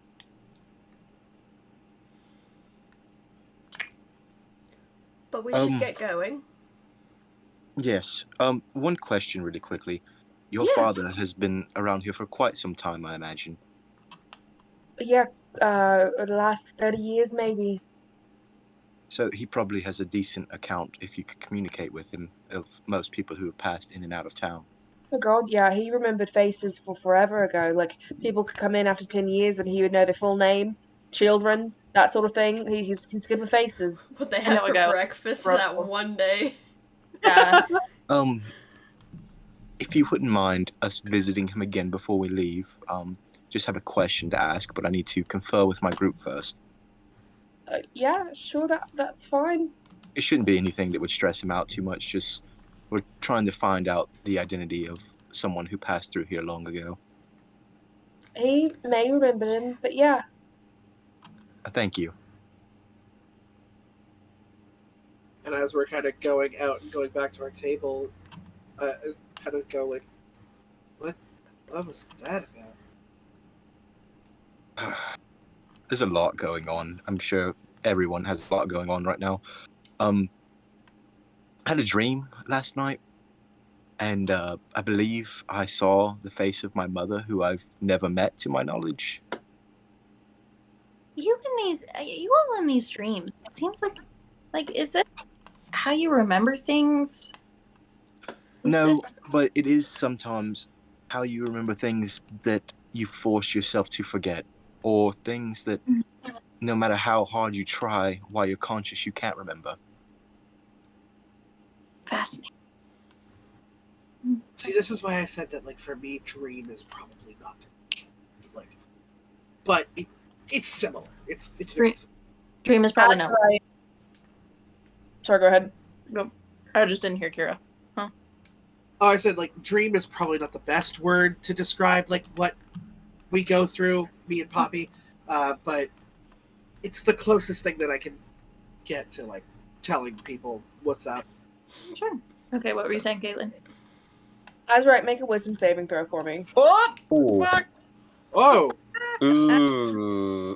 Ooh. 1 second. Okay. 15. Okay, that is a failure. Your head hits the table as you are recounting this dream. You are fully unconscious at the moment. However, you are reliving certain parts of the dream, but things are different this time. Okay. You watch as... Okay. We'll say it takes up where you left off originally, but things are different now. The woman in front of you that you heard coughing originally, that you presume to be your mother by this point, there's a soak, like the ground around her, the ice of the snow, the white of the snow is stained red with blood. There are blankets laid out underneath her, but they are thoroughly soaked with the blood as well. This is a woman who looked like she just gave birth, and not well, I will add. Like, there is a very obviously some sort of hemorrhage going on. The figure cloaked in the brown and green cloaks are kind of sat behind her. They've got her head in their lap. What you originally thought to be a man is not a man and is a woman just with shorter hair. She's very pale, has like light blonde hair and piercing blue eyes. Um, and she's kind of just caressing the cheek of the woman now, who is very visibly in pain. She's choking. Um, and the woman tilts a vial into your mother's mouth. And after a few minutes, the coughing gets worse, and your mother completely stills and stops moving. Okay. You are not really in control of this, as you are not the one, like, you are no longer a present being in this dream. This is more of just something that you are witnessing. So the vision around you kind of shifts and changes, and you see the same woman that just poured something down the throat of your mother is now approaching two swaddles on the ground, maybe less than 100 feet from them. The dagger that you had originally seen them pull out is in their hand. And you hear the voices of two very familiar figures, two halflings, see her and start screaming at her to get away from those children. Oh my God. And Okay. woman, please.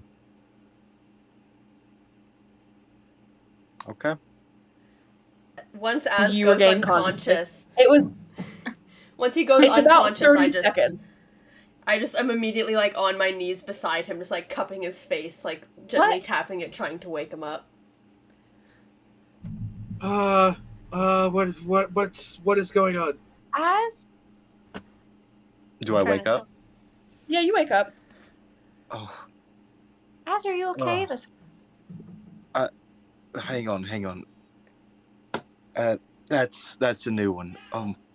I just continued the dream. I went back to it.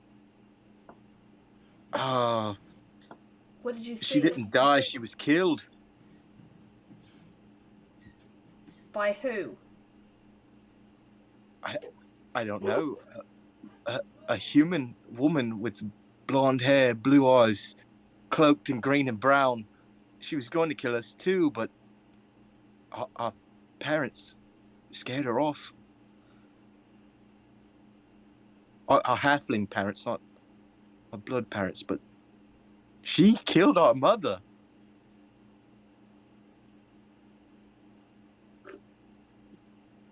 And that's where we'll end tonight's session. Do you think... I'm more dramatic than that, Alexa. Hold up. He muted. Hello? Dun, dun, dun. He just died. There was a hold up. Then hold up. My granddad may have come a knocking. I don't know. I didn't hear him. Pizza man. Pizza. That's your mama calling me. What the fuck? I don't know. Anyway. Can we actually take like 2 minutes real quick? I gotta pee. Yeah. Okay. Yeah, that'd be great, actually.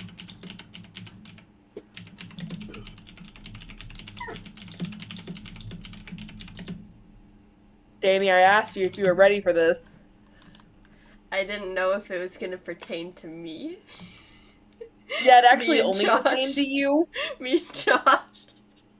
I thought it was gonna be the group as a whole.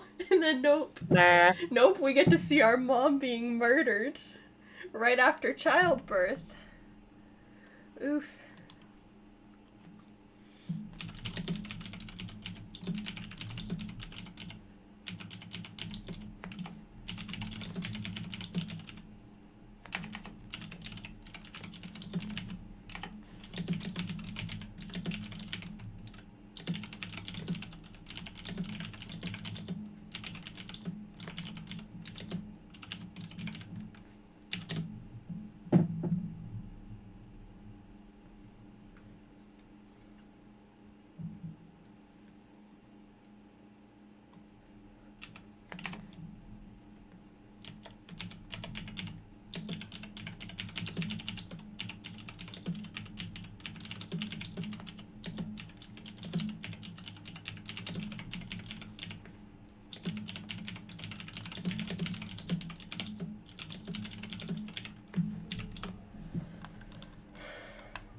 just called me to confirm the color of my air fryer because her fiance is saying that it's not mine, and I have some questions. So her fiance is essentially trying to tell her that that's actually theirs?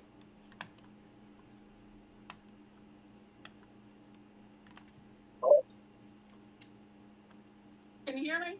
Yeah, I can hear you. Okay, hold on. Okay, so this.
I thought they were trying to steal my air fryer. So yeah, what was that about? There were 2 air fryers in my mom's house, and they were trying to figure out which one was mine and which one was theirs. Because one of them is not working. And it is theirs that is not working, not mine. Mine's fine.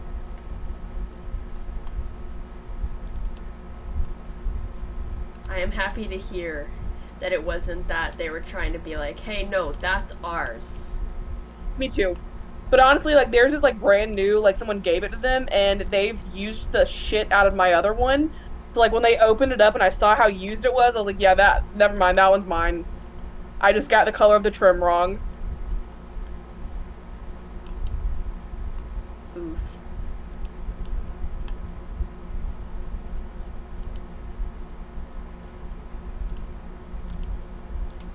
Release me. Is she the truck size? I'm gonna fucking beat your ass. That was rude as shit, dog. You're welcome. Don't shit Go talk back my brother.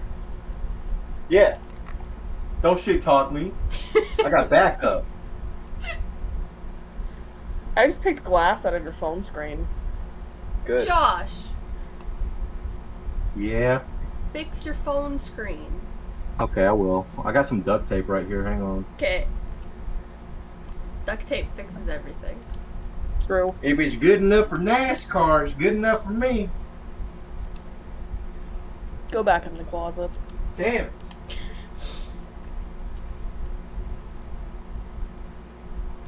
What is that? Did you just pick up your knife? Put it back. You don't need it. He has to defend himself in the closet. You truly never know how many skeletons are in there. Exactly.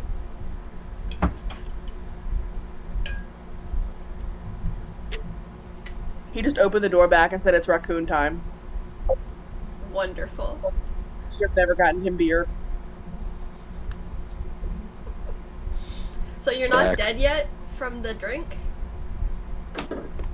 Okay, so I could not find the ingredients online, but like I did a little like pour thing, and there's no. It looks clear, like a Sprite would almost. So I don't think there's food coloring in the canned version of them. I know there is in the bottles because they're like a little pink color.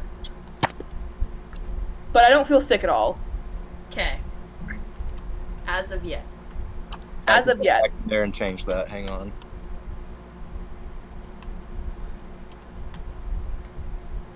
Yo, why are you traumatizing me this session? It's all she can do because she can't kill you in this campaign. We won't allow it. You have damn sure tried.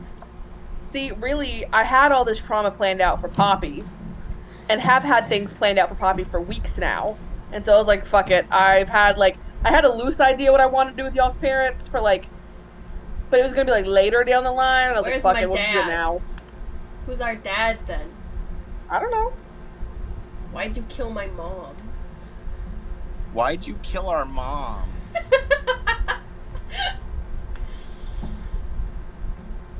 I'm happy to know that we weren't abandoned. I'm not happy to know that our mom was murdered. We were almost murdered. Yeah, we were. We were just little guys.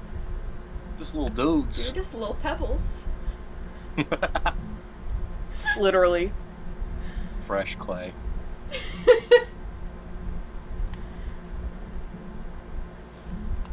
So are you doing what I think you're doing? Me? Yeah. What do you think you're doing? What do you think I'm doing? No, like what happened in the last Icewind Dale. Yeah, I am. That's metal. That's metal as fuck, dog. What? Don't worry about it. I'm worrying about it. I got that insider info. This will be the true test, Josh. Are you actually worried about it? Oh yeah, I'm fucking horribly worried about it, actually. This is like the worst thing that could have happened. I don't know what you mean. See, Caitlin doesn't typically homebrew, and this was like the first time she'd ever homebrew anything for a campaign, and it's kind of horrifying. Alright, Caitlin, if it's between me or my brother, just let me die. Let Josh live for once. See, this has nothing to do with you dying. Let Josh live. My raccoon hands won't accept this. I love how it's now whenever we see a raccoon, it's Azurite. Yes. This is what I wanted, honestly. So this concerning thing is not a death. I guess it's trauma. It is horrible trauma that you will never recover from. I'm prepared. Are you? Yeah. You are not prepared, Danny. I'm gonna say I'm prepared. So not prepared. I'm gonna say I'm prepared. Okay. Because you can think of anything. You could think of any scenario. You could like take context clues. There is no context. Things just happen. You're like, oh, okay. I'm here for this. I'm prepared for anything. Kira, your mic's off. Mic's off. What's up? I think this is our equivalent. Go. Your mic's I got being fucky. One word out of that. I said this is like the equivalent. This is our equivalent of what could go wrong. We're gods. Yeah. I'm just We're basically gods. The public. Gods. Alrighty, we're back. I am so, a moon. Azurite, you are back to consciousness. God, I was fully like in the emotions of the moment, and now I'm not there. Hang on. I'm sorry, my potty break. I give him a really tight hug. I will have to eventually eat for dinner for a little bit. So How long do you think that is? Because we can probably just wrap up then, maybe. Not sure. Probably within the hour is my guess. Okay, that sucks, but all right. Yeah, but that's why we'll see what happens. Just bring the dinner back here. That's also possibly an option. But yeah, I just it's a lot. Whoever it was going to kill us too. What did they look like? Around average height, a woman, short blonde hair, blue eyes, a green and brown cloak, a dagger, and they were giving our mother a vial of what I can only assume to be some sort of poison.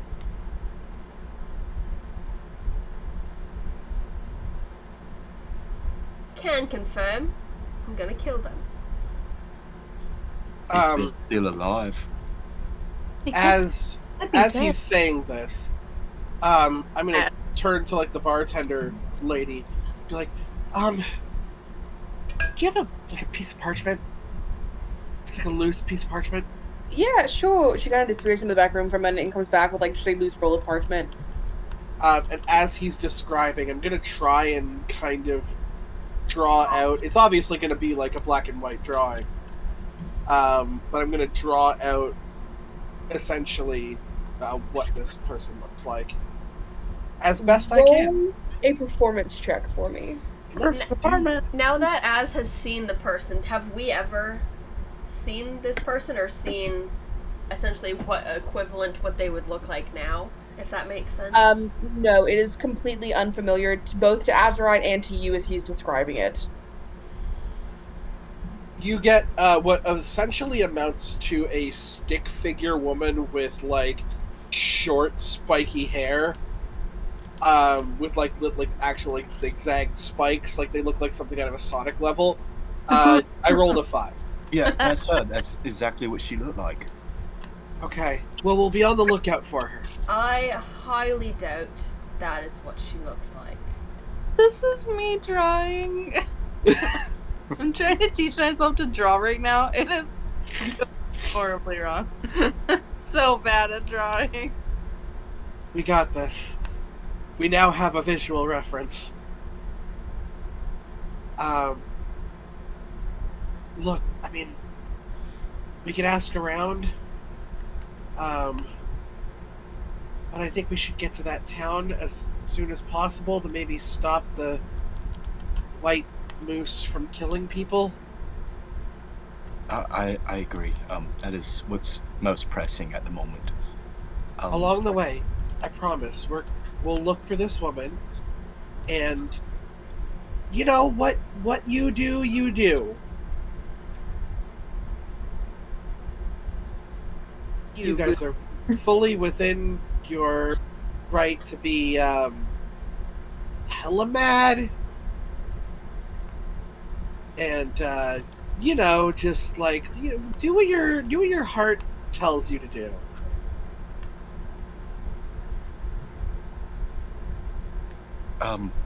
Andy, do you think you could do me a favor? What's up? That older man that I was treating his wounds, do you think you could speak in his mind and see if he recollects seeing a woman like this? Sure, yeah.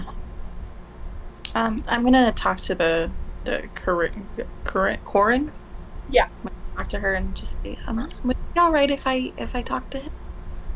No, that's fine. If you can get him to hear you, you're more than welcome. Okay. If She's possible. Andy just staring at him. There is no communication between the two of them, but if possible, Andy, can you also ask if he recalls ever seeing somebody that looks a bit like me? Sure, yeah. She's gonna make a mind link with him. Okay.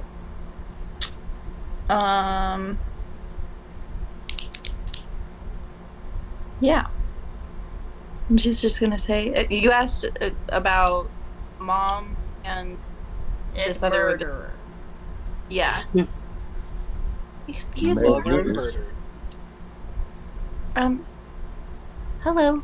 I'm just. There's like quite a few moments where he's kind of like looking around blindly for a second, and then he does. Can he speak with you telepathically? Yeah. Okay. There does come like a very gruff hello like shortly after that. It just takes a few minutes to realize that he can speak now. Sorry, I should have told you that you can speak back. Hi, my name is Andy. I met your daughter. She's very nice. Good. So this is a strange feat. Have I died? No, you're not. I'm here. I just can't actually speak like a normal person, I guess.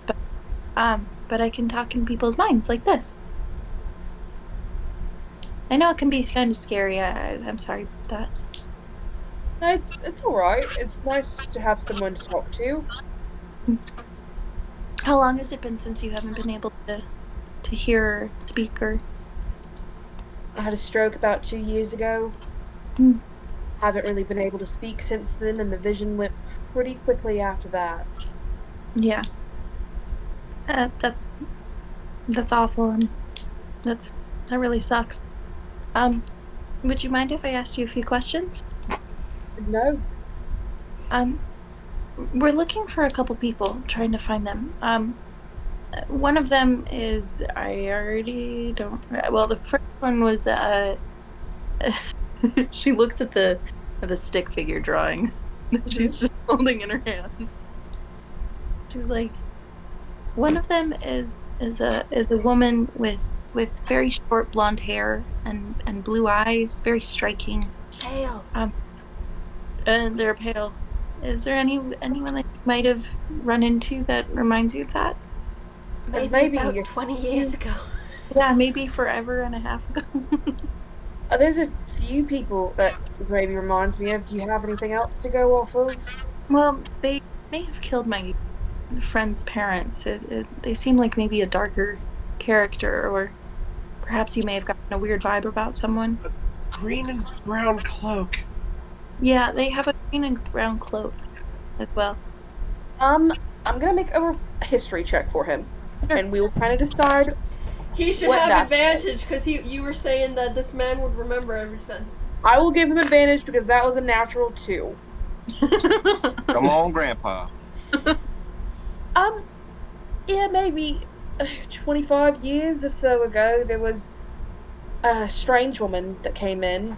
She was with another woman, darker skin, blonde hair, like a birthmark on a cheek, maybe, if I remember. Yeah, that's actually she's very visibly pregnant. That is the person that the other one that we're looking for. So they must have been together. Were they together at some point? They were traveling together, but certainly didn't get on, if you know what I mean. They seemed like they hated each other. Interesting. And it's funny, she must have been pregnant with my friends here. Oh. Well, glad to know they get on well. Yeah. Anything else that you remember about them by chance? Something about the blue-eyed one just didn't sit right with me. Mm-hmm. She seemed like she was sneaky, maybe trying to hide something. Names by chance? I've got nothing, no, sorry. They didn't stay for very long, maybe 2 nights. They were looking for medicines, they claimed. Even just knowing that they came through here is really helpful. Do you know where they might have been headed? Do you know where they might have been headed? Oh, God. I had never seen them before, and they didn't look like they had come from any of the towns. There are groups of traveling nomads. Sometimes they'll stop into town, grab the supplies that they need, but they kind of come and go like the wind. Interesting.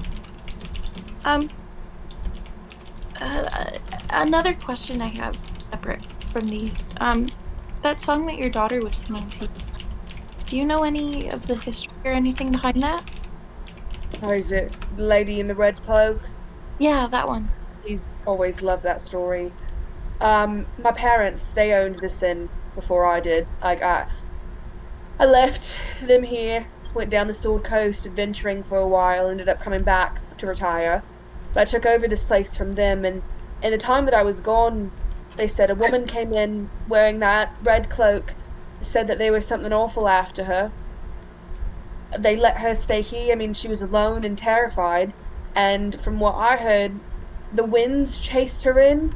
They said that all of the windows and doors were blown open, everything was ruined inside. It was like there was some evil force after her and it chased her out. She left them the ring that Corin has as a gift of hospitality, but she was never seen again. Interesting. It's really just kind of a family ghost story at this point. Weird. Well, do you know what the woman looked like at all? Just that red cloak, honestly. I never saw her myself. Well, thank you. That's good to know, at least to keep our eye out. It's an Yeah, but interesting. that was like 50 years ago, so I wouldn't really plan on running into her again. That's good to know. Spirit shit! The wind was just precipitation, actually. Like a lot of precipitation. Right. Just like, God, this is one of the times I wish we had Identify. I didn't take Identify when I leveled up. I probably should do that at some point, but there's a lot of really good 3rd level spells. Well, that's really good to know. Is there anything that you want me to let your daughter know? Or anyone? I know Corinne thinks that I don't know about her mum, but I do. So she can talk about her. It's alright. I had a feeling. I could hear her sometimes. It's not the best, but I do like her singing, so as long as she can keep that up. I'll let her know. And thank you for giving me a voice again. Thank you for listening and for talking to me. I know what it's like to not have a voice, but you know. Kind of gives you just like a single nod, leans his head back against the pillow again. Oh, I head back. That was such a cute little interaction. Okay. I'm literally tearing up right now. Oh, shut up. I give this man a week. Like 100%. This is how these stories go. It's like, oh, you came in and you made my dad so comfortable, and then you gave him like a person to talk to, and then that night he fucking died. That's how it always goes. No! I tell you, man, we gave him a send-off, and like this is what happens. Corinne doesn't deserve that. No! Deserves better. Okay. I come back. So I got a little bit of information. He actually totally remembered both your mother and whoever this woman was. Because I brought up the woman and then he brought up your mom. So they must have been just traveling together through here at some point. He said about 25 years ago, she was very pregnant, so I thought that was because it must have been you guys. They were traveling together. Like, were they friends? They didn't seem it. It seems like they were at least very frustrated with each other, or angry, or just at ends with each other. But why would they be traveling together then? Don't know. It sounded like they might have been nomads. Nomads? Mm-hmm. It makes sense why there's no other Earth Genasi around here. I also asked about the song from earlier. He said that there was a woman that came in sometime that seemed to be chased by the wind, and that this necklace that Corinne has is related to it. That the woman gave it to them here, the family. Oh, and I'll turn to you. Also, he let me know that he really enjoys your singing, and that he does know about your mother, and it's okay to talk about her. you see she like very immediately starts crying, and like there's nothing she can do to hold it back, and she kind of like just nods in appreciation and disappears to the back room to kind of compose herself. And like from y'all's interaction with her, she is like 17 or 18. She has been taking care of him for the last 2 or 3 years. My fucking heart, Caitlin. God damn it. I couldn't traumatize you with dreams. I have to traumatize you with this. Killed, slain, deaded. Well, I think we did something really good here. I agree. I think so. Time to go spread that good cheer by killing us some moosin'. I could use something to take my mind off of everything. That's fair. Let's head out. It is, unsurprisingly, a cold day in Icewind Dale. As you all gather your things to leave, the only one seemingly triple insulated cloak. That is very true, and it does help. The only one comfortable is Ashira. Ironically enough, in my little, like, off-the-shoulder floofy sundress. I have a brief moment of looking at her, looking at the boots, looking back up, looking at Az, looking back at the boots, and just shaking my head. I'm gonna get fucking robbed. We're not giving him back to you this time. I am not going to make eye contact with Jasper. I'm just staring off in the distance. Just slowly, like, I'll glance over every now and again and acknowledge she's, like, shooting me daggers right now. I'm not going to acknowledge it. I'm also gonna, as we're kind of heading, go over to Az and just say, like, it seems like it was a really intense set of dreams. I know that seems like a lot. It was, but I'll be all right. It's kind of nice seeing her face for the first time. That's cool. I miss my mom, so that's fair. And I touch his shoulder and I give him vigilant blessing. So you have advantage on your next initiative roll. Oh, hell yeah. You're welcome. Thank you. And, like, it looks like I'm gonna come up and comfort you as well. Like, I put my hand on your other shoulder. It looks like I'm about to say something insightful. And she just kind of looks at you and goes, as far as I'm aware, I'm 3 days old. So, you know, it's weird. It's a weird day. It's a weird day. It is a weird day, isn't it? Yeah. Let's get going.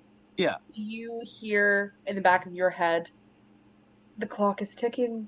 Better get a move on. The back of my head? Yep. You ready, Jasper? Yeah, let's get going. I'll lead the way.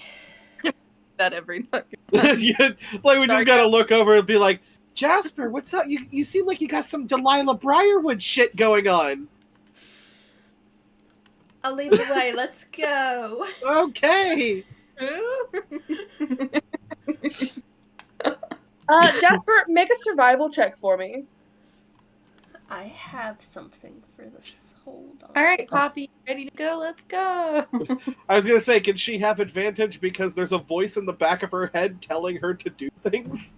No. If anyone else is proficient in survival and wants to give her advantage on the roll. I am proficient in survival, but instead of helping, I'm going to turn into a bear cub and just roll around in the snow. Okay. Thanks.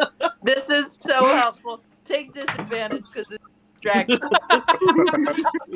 Everyone seems like they needed their mood lightened up a little bit. You're lucky I rolled well. 28. Damn. Yeah, that's I'd call that well. Okay. So. The snow is my favorite terrain. It is. For travel, you will be making survival checks for every hour of travel. Lonelywood is the furthest town from any of the other 10 towns. Like, it is set aside for a reason, almost. But you know that it is going to be at least, like, probably all day of traveling just to get there. The first hour goes by swimmingly. Everyone stays together. The weather is at least like not hindering you. You're all able to move pretty quickly. Remind me, do we have any form of dog sleds or animals, or are we just footing it? I have a fox. Yep. As far as I know, we are footing it. Alrighty. Oh I was shit! gonna say, Hang on, no. Josh is a mount. I'm going to turn into a giant elk. And how many creatures can a giant elk hold on their back? Probably only 2, if you want me to be real with you.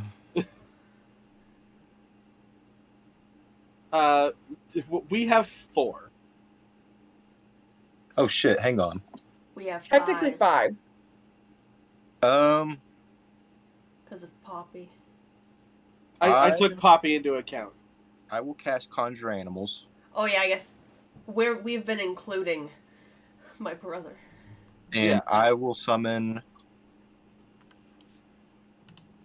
What the fuck? Can you just summon riding horses? Yeah, I'm just gonna summon riding horses for everyone. Okay. Those do only last for an hour. I will use both castings for this travel if need be. Okay. It will be needed. That does shave some time off of it. But before that second casting, Jasper, can I get another survival roll? Do I get anybody's help? During that time, as it's like a person again. 20. Give him like a little 29. Sugar. What's up, Alexa? I'm gonna give him a little snack. As I just kind of contemplate, like as I'm riding this horse, I'm just kind of like, is it weird if I ask Jasper if I can pet her brother? Is that a weird question? I mean, I feel like it depends on. I would say you'd probably be in the clear. I think that Az is kind of used to it. We all give pets. Az is just so focused on looking at the terrain. I think hear this. On it. So I think that'd be. But you could ask. Yeah, like, because on one hand I want to ask, but on the other hand, like, you know, I fully acknowledge that that's a weird question to ask of a humanoid. Sure. I don't know. I feel like I'd probably ask that, and it probably wouldn't be a problem. Wow, she's intensely looking at this like terrain. Yeah, it's kind of crazy. I've never looked that deeply at snow in my entire life. Jasper, with that natural 20, you see the weather begin to change. While you guys are okay right now, within an hour, you will be riding into a blizzard. Within an hour, we're going to be riding into a blizzard. Did we want to... Oh, wow. How do you know that? Because I'm fucking awesome. Did we want to push through it, or did we want to find shelter? I feel like finding shelter might be a solid option. That's probably best. You have an hour to prepare. I'm going to find some shelter. Okay. Roll me another survival check. My brother's gonna help me. Yep, there's a small bear by your side. Oh, bear. There's a bear. 21. Okay, so pretty easily enough, you can find like a fallen tree, which like the trees are becoming more sparse in this area. It's not really like a forest at this point, more of just like an open tundra. But you can find like at least one tree that fell over. You can kind of like throw some skins on over it, so it creates like sort of a half tent for you guys to kind of bunker down in.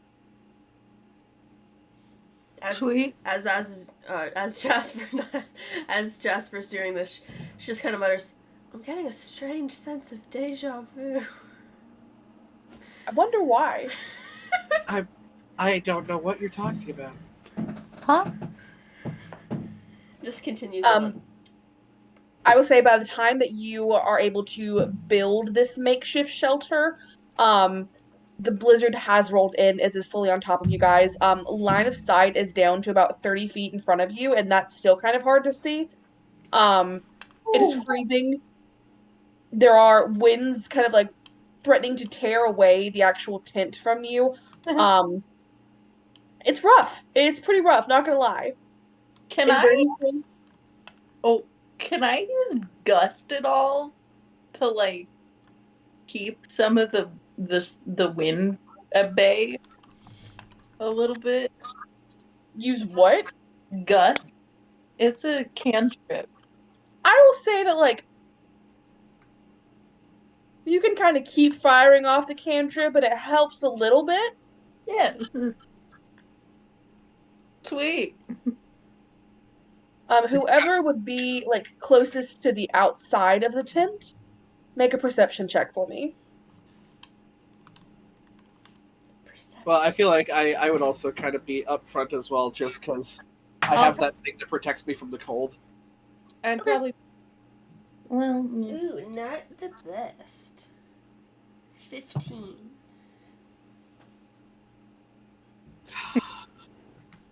F it, luck point. That is much better. That is a soft 20. Okay. Both of you hear this before you really see anything.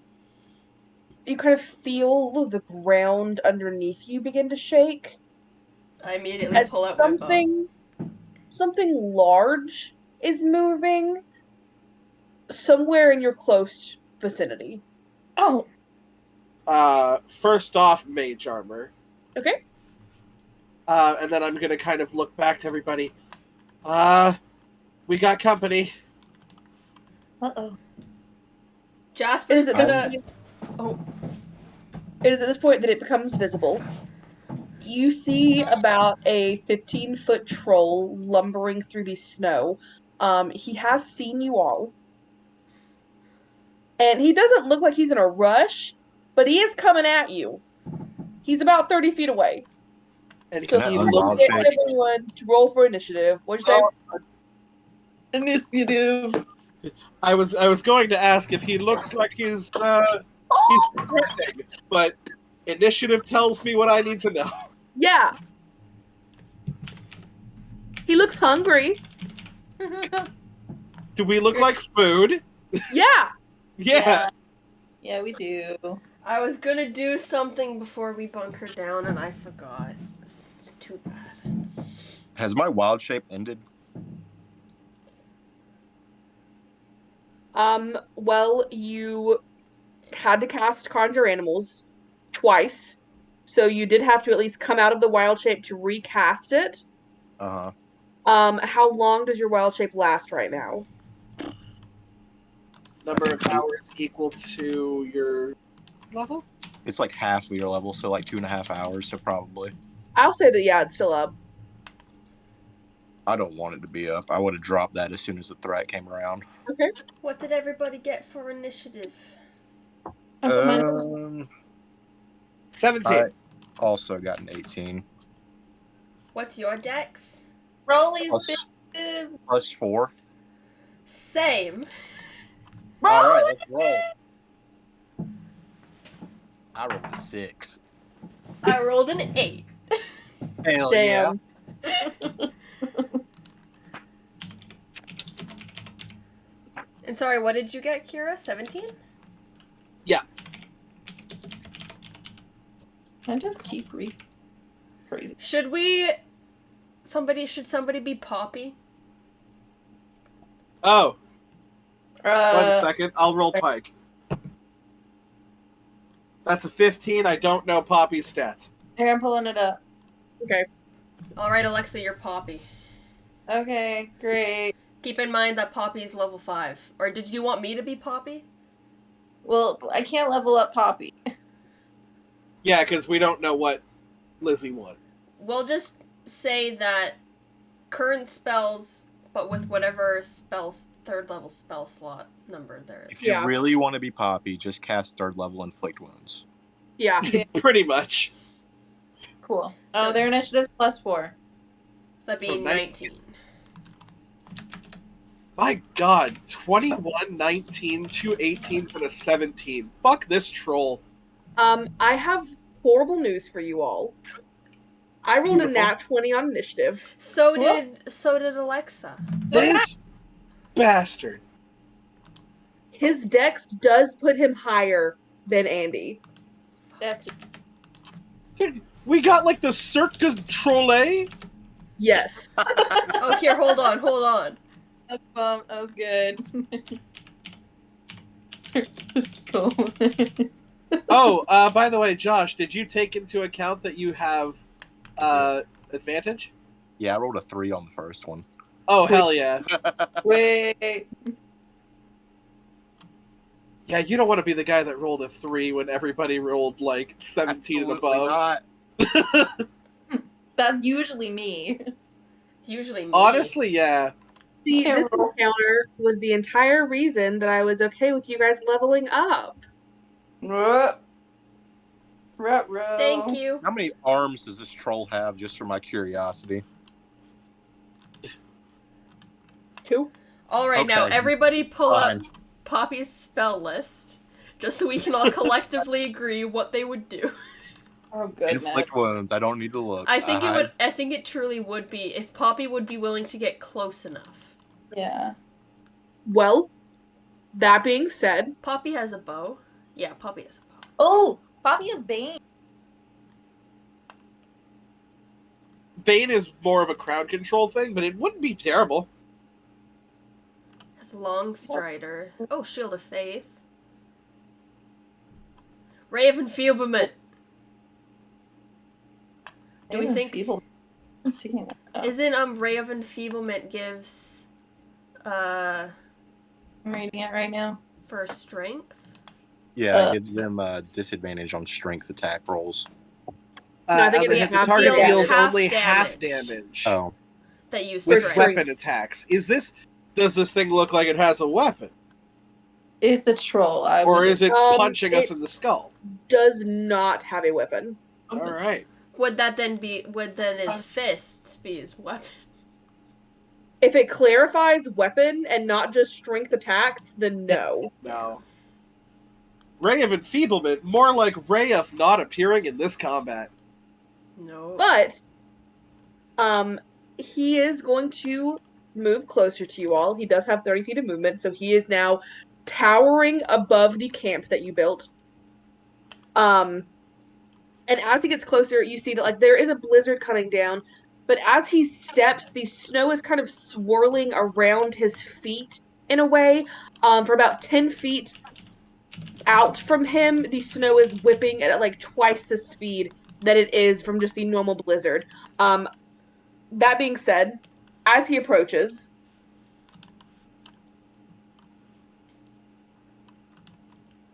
oh, I rolled like dog shit. Everyone takes 12 points of cold damage. Holy shit. Okay. Ow! Yo, cheese. And then Fuck you. he gonna make some attacks. The first Jasper, one he gets a 4. I believe, okay. I was saying, Jasper, I believe you were the one closest to the outside. Yeah. So the first roll is a 4 for the Portent roll. That miss. So that would be an 11 to hit. Miss. Okay. Roll plus 7 to hit. Natural 20. Silvery Barbs, Portent is not a reaction. Natural 1. Miss. Uh, I just see that. I was like, A, thank you.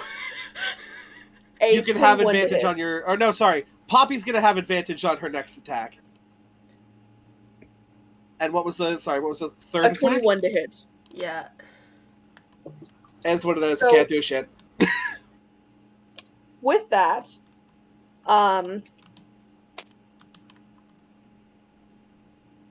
Jasper, you watch him kind of fumble for a moment, and he goes to almost like lean down and bite at you, and something that Ima does almost like shoves him back a little bit. His teeth kind of like snap the air directly in front of you, but it does not sink into you. And then even like as he goes to swing, it is still just kind of being repelled by Ima. However, his last attack does Ima's connect dead. with you. Shit! Ashira! My bad, that's horrible of me. Ima's dead. Being I'm so being sorry. repelled by this dead body that you're carrying around. Thanks, Ima. So that is going to be 11 points of slashing damage. Ooh. And then I can take it. 8 points of cold damage. I can still take it. Oh, thank Can I God that have was a on Constitution saving throw? Am I gonna die? No, I'm fine. 22. Okay.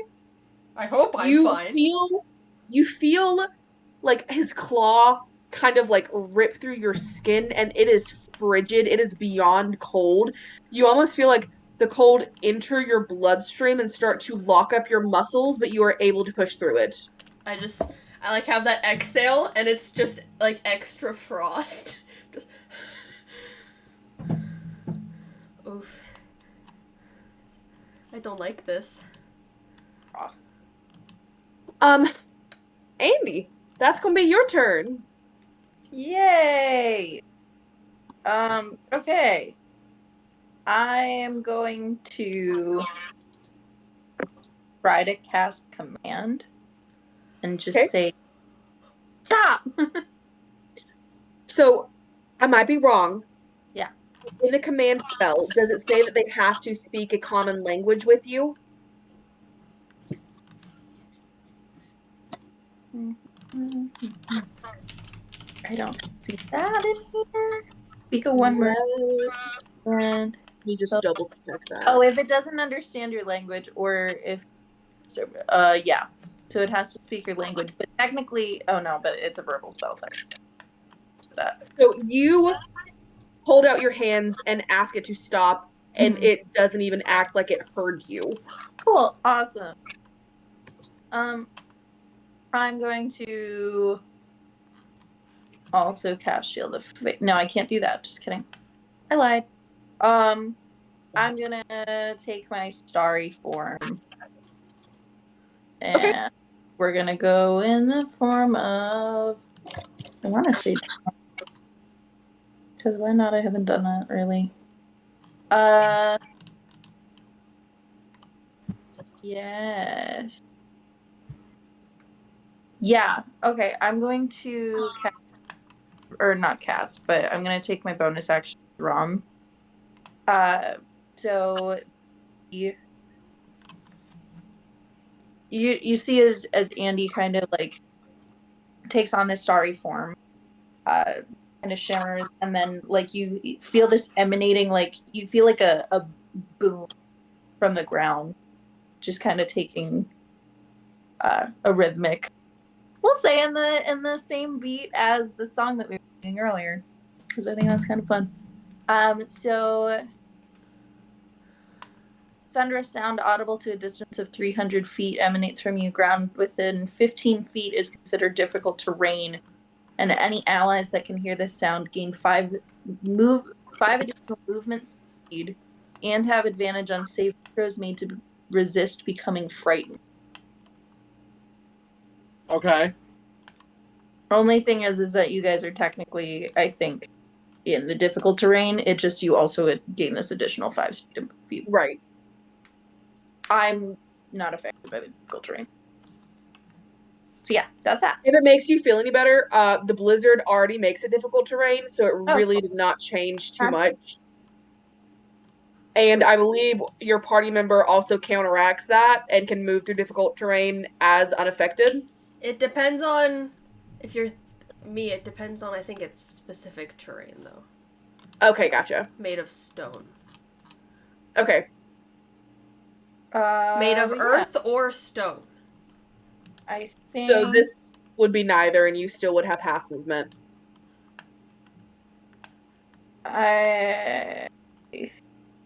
Yeah, I should have done something else, but that's cool. I'll do that next turn. Sweet. I will try to move away. Okay. And then, yeah. Oh, I didn't. Yeah, that's fine. We're going to go with that. So he's kind of like at the opening of this tent that you guys made. You can try and move like deeper and like press your back up against the like tree that you've built this off of, or you can try and exit and move to the side and risk an opportunity attack. I guess I'll press up against the tree. Okay. Whoever is running Poppy.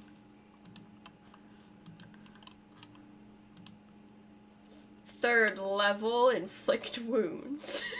Roll that attack roll for me. With advantage. With advantage. What's Poppy's modifier? +5. Why do we advantage? Probably a +8. I gave my silvery barbs advantage to Poppy. Wait. Does a 23 hit? Yeah. So it's 5d10. 5d10. 1. Fuck him up, Poppy. Fuck him up. Watch Lizzie not even be here and get the final blow once again. Just from this.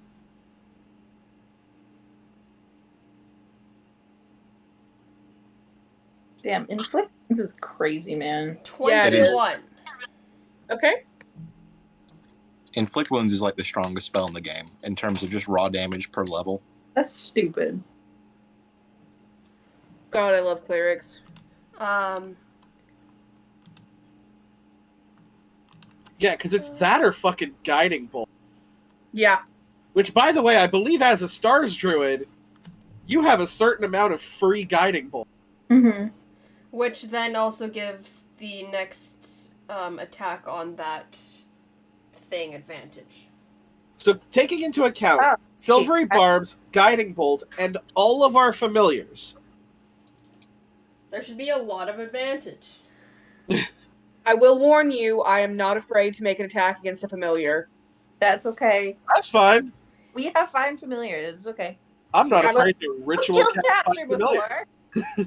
You've done this before. Then do we think, would Poppy back up or would Poppy try and exit to get a better vantage point? I guarantee you Poppy would stand exactly where she was. Yeah. If we're being honest. Poppy will remain where they are. Jasper, you are up next. I'm going to take out my 2 rapiers. I'm going to attack. I don't know if that one hits.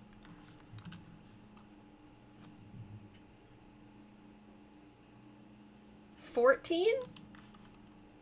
That does not hit. Second attack. 24. That one hits. So the cold is still kind of like slowing your movements just a little bit. That first one just kind of goes wide, and the second one you feel like that's going to do some damage. That one. 10 damage. Bonus action. Hit him again. Okay. 16 to hit. A 16 does not hit. So Right. We're still learning its AC. So we're still in that part. Can I roll under his legs so that I'm still and stay within melee? I'm still within melee, so it doesn't get an opportunity attack. Yeah, sure. Can I say that I rolled? I missed. Shit. I'd like to, use my rapier, jump up and stab him, and just hold on. And then I miss again. Okay. If possible. Alright. I'm eventually going to attempt to climb this thing. Okay. That is my turn. Azurite. Oh, no. Yeah, come You on, just metagame watch knowledge. your- What the fuck do we do? You just watch your sister disappear behind the 15-foot tall ogre. Okay. See, my problem is everything I have is AoE damage. Literally everything. Get other damage. You see, The thing the about druids. problem with druids is they don't do that. I will say, is one of those things Call Lightning? Yeah. Okay, Call Lightning is not AoE. I've also used all of my 3rd level spells for the day on Conjure Animals. Well, ball. I kind of thought this was just going to be travel. So, what I'm going to do is I'm going to circle around and pump a 2nd level Cure Wounds into my sister. Okay. Thank you.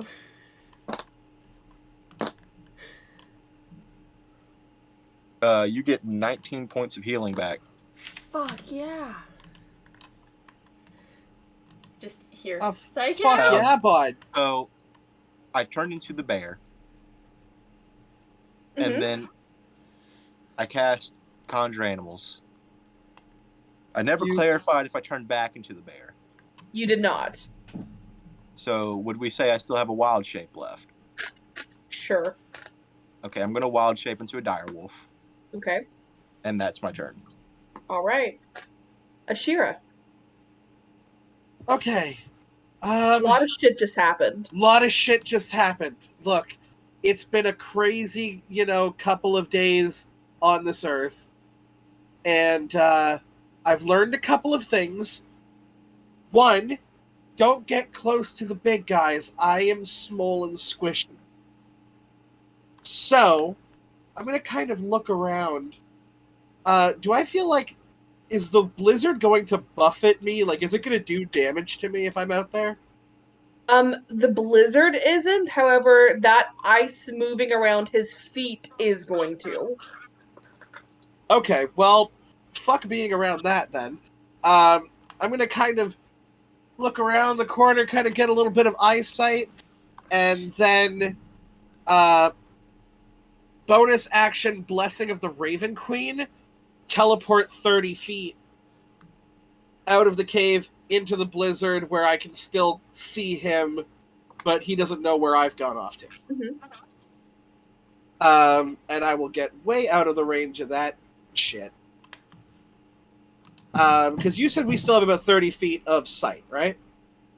Yes, and I'm double checking something really quickly. Okay, please do.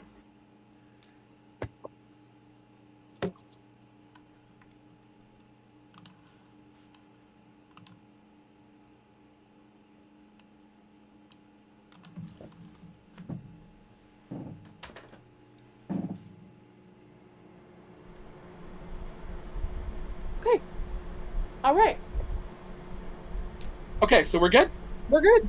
All right, fantastic. We'll learn about that at another time. And she's just gonna go, whoa, okay.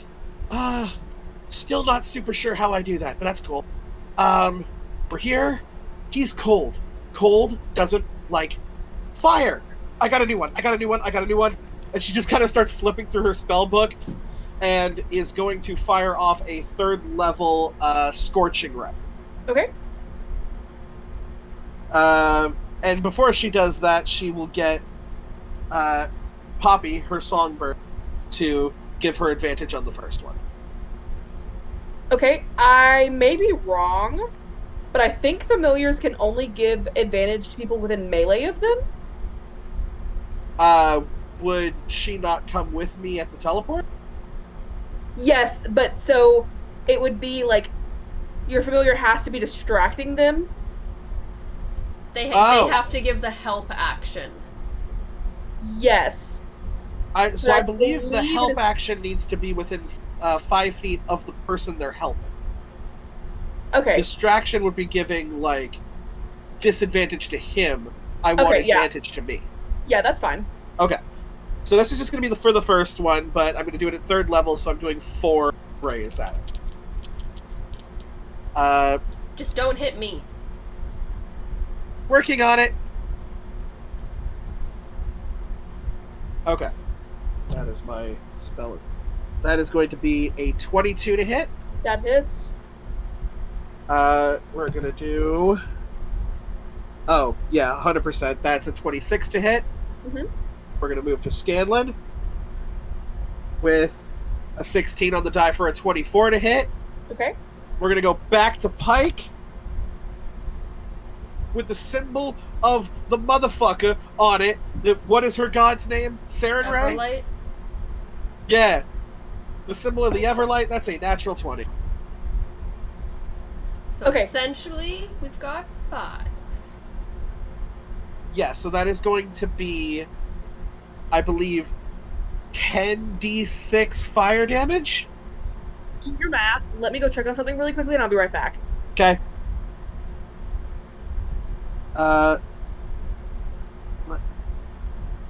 The cool thing is I get to roll both of their dice 5 times. So we've got, oh god, 2 and 2. 4. That's a hell of a lot better.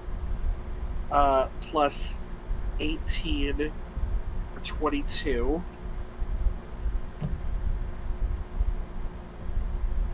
Plus 12 for 30.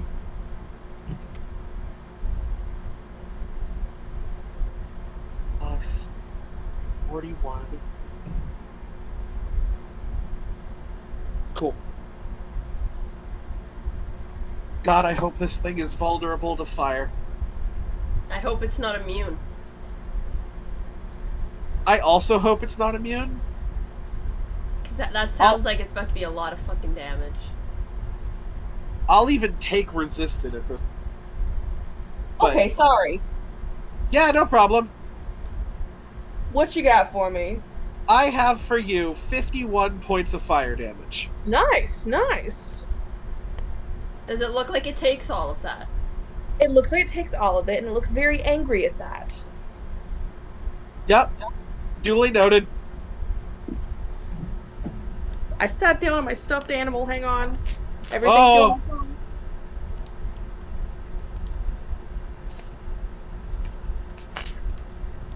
on. With that, it is the troll's turn again.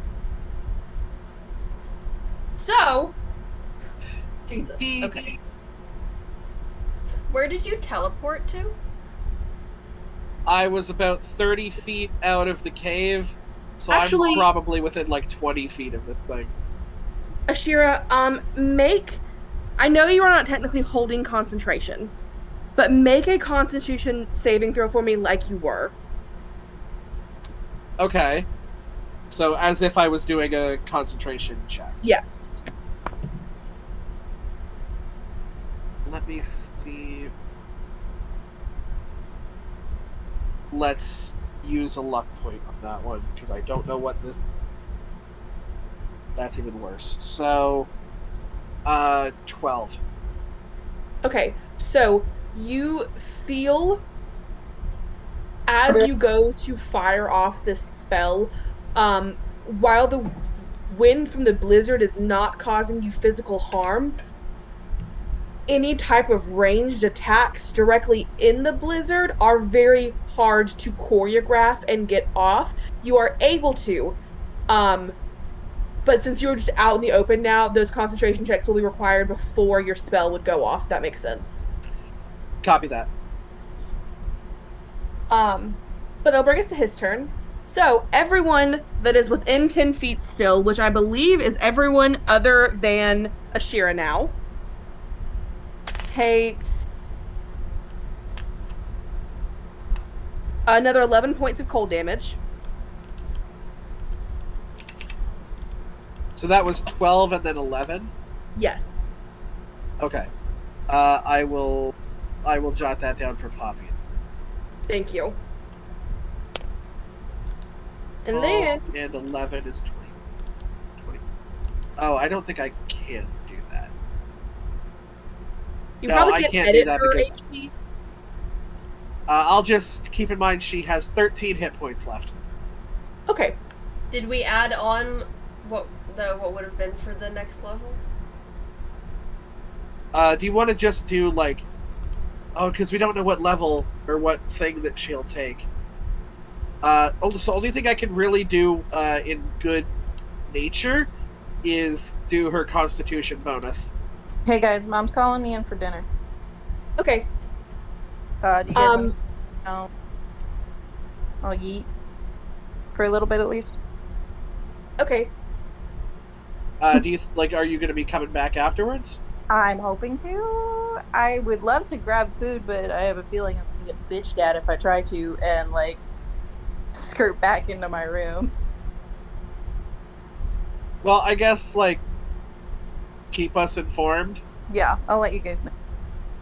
Can we at least do you mind if we just go around until we get to your turn? Yeah, perfect. Okay. It's just after the troll. Yeah, her turn is next. Oh, well. Oh. Sweet. Here, let me I can just do my turn and I'll head out real quick. It's fine. If you want to go ahead and go, we may just have to stop in the middle of combat, but it'll be okay. Okay, That's fine. Awesome. I love you guys. Bye. Bye. Oh. Why do parents suck so much? What does the troll do, though? Jasper does a 17 hit. I'm hanging from its leg. He reaching for you.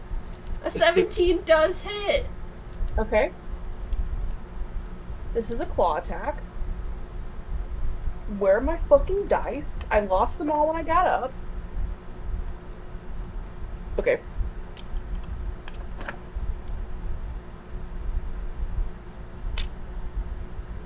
I rolled like shit. That's 11 points of slashing damage. And 18 points of cold damage. That's rolling like shit? No, I didn't roll like shit on the other dice. It was just the slashing damage that I rolled awful on. Bruh, fuck this guy.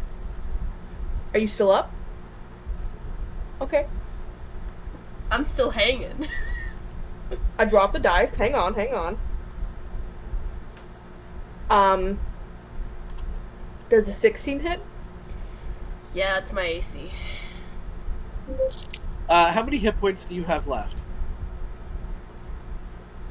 How much damage am I about to take? Just tell me how many hit points you have left. I have 11. Okay, I'm gonna silvery barbs that then. Okay. One moment.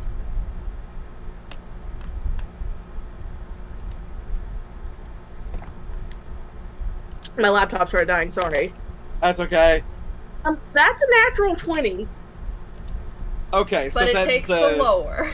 It does, yes. yeah. Alright, how unconscious am I? But it's not a crit at least. I think I'm just unconscious at this point. I think 100% you're unconscious. Yeah. That is 11 points of slashing damage. I'm out.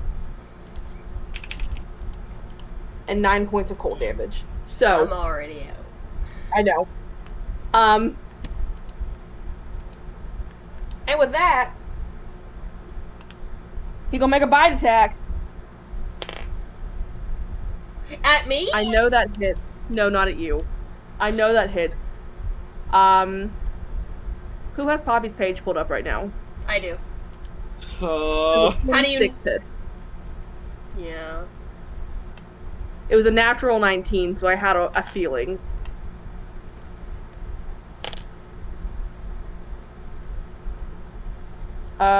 That is 14 points of piercing damage. And 16 points of cold damage. Yeah, it should be down. And I guess that's where we're gonna call it, you guys.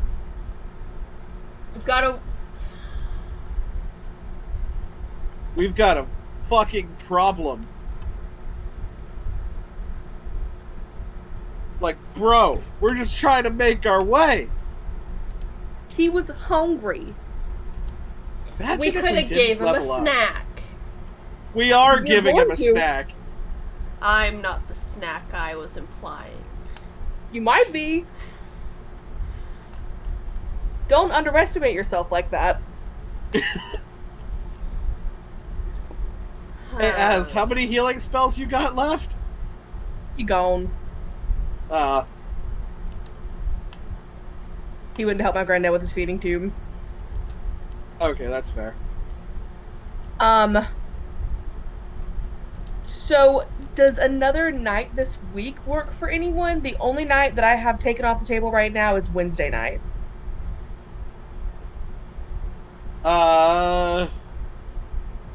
Let me... Yeah, I guess, did we want to wait for Alexa or call it? We'll probably go ahead and call it.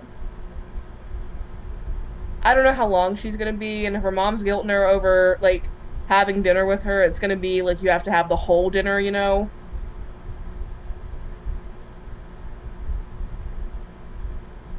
Yeah, and I'm probably gonna be going to bed soon, because I have work. Yeah. I will end the recording then.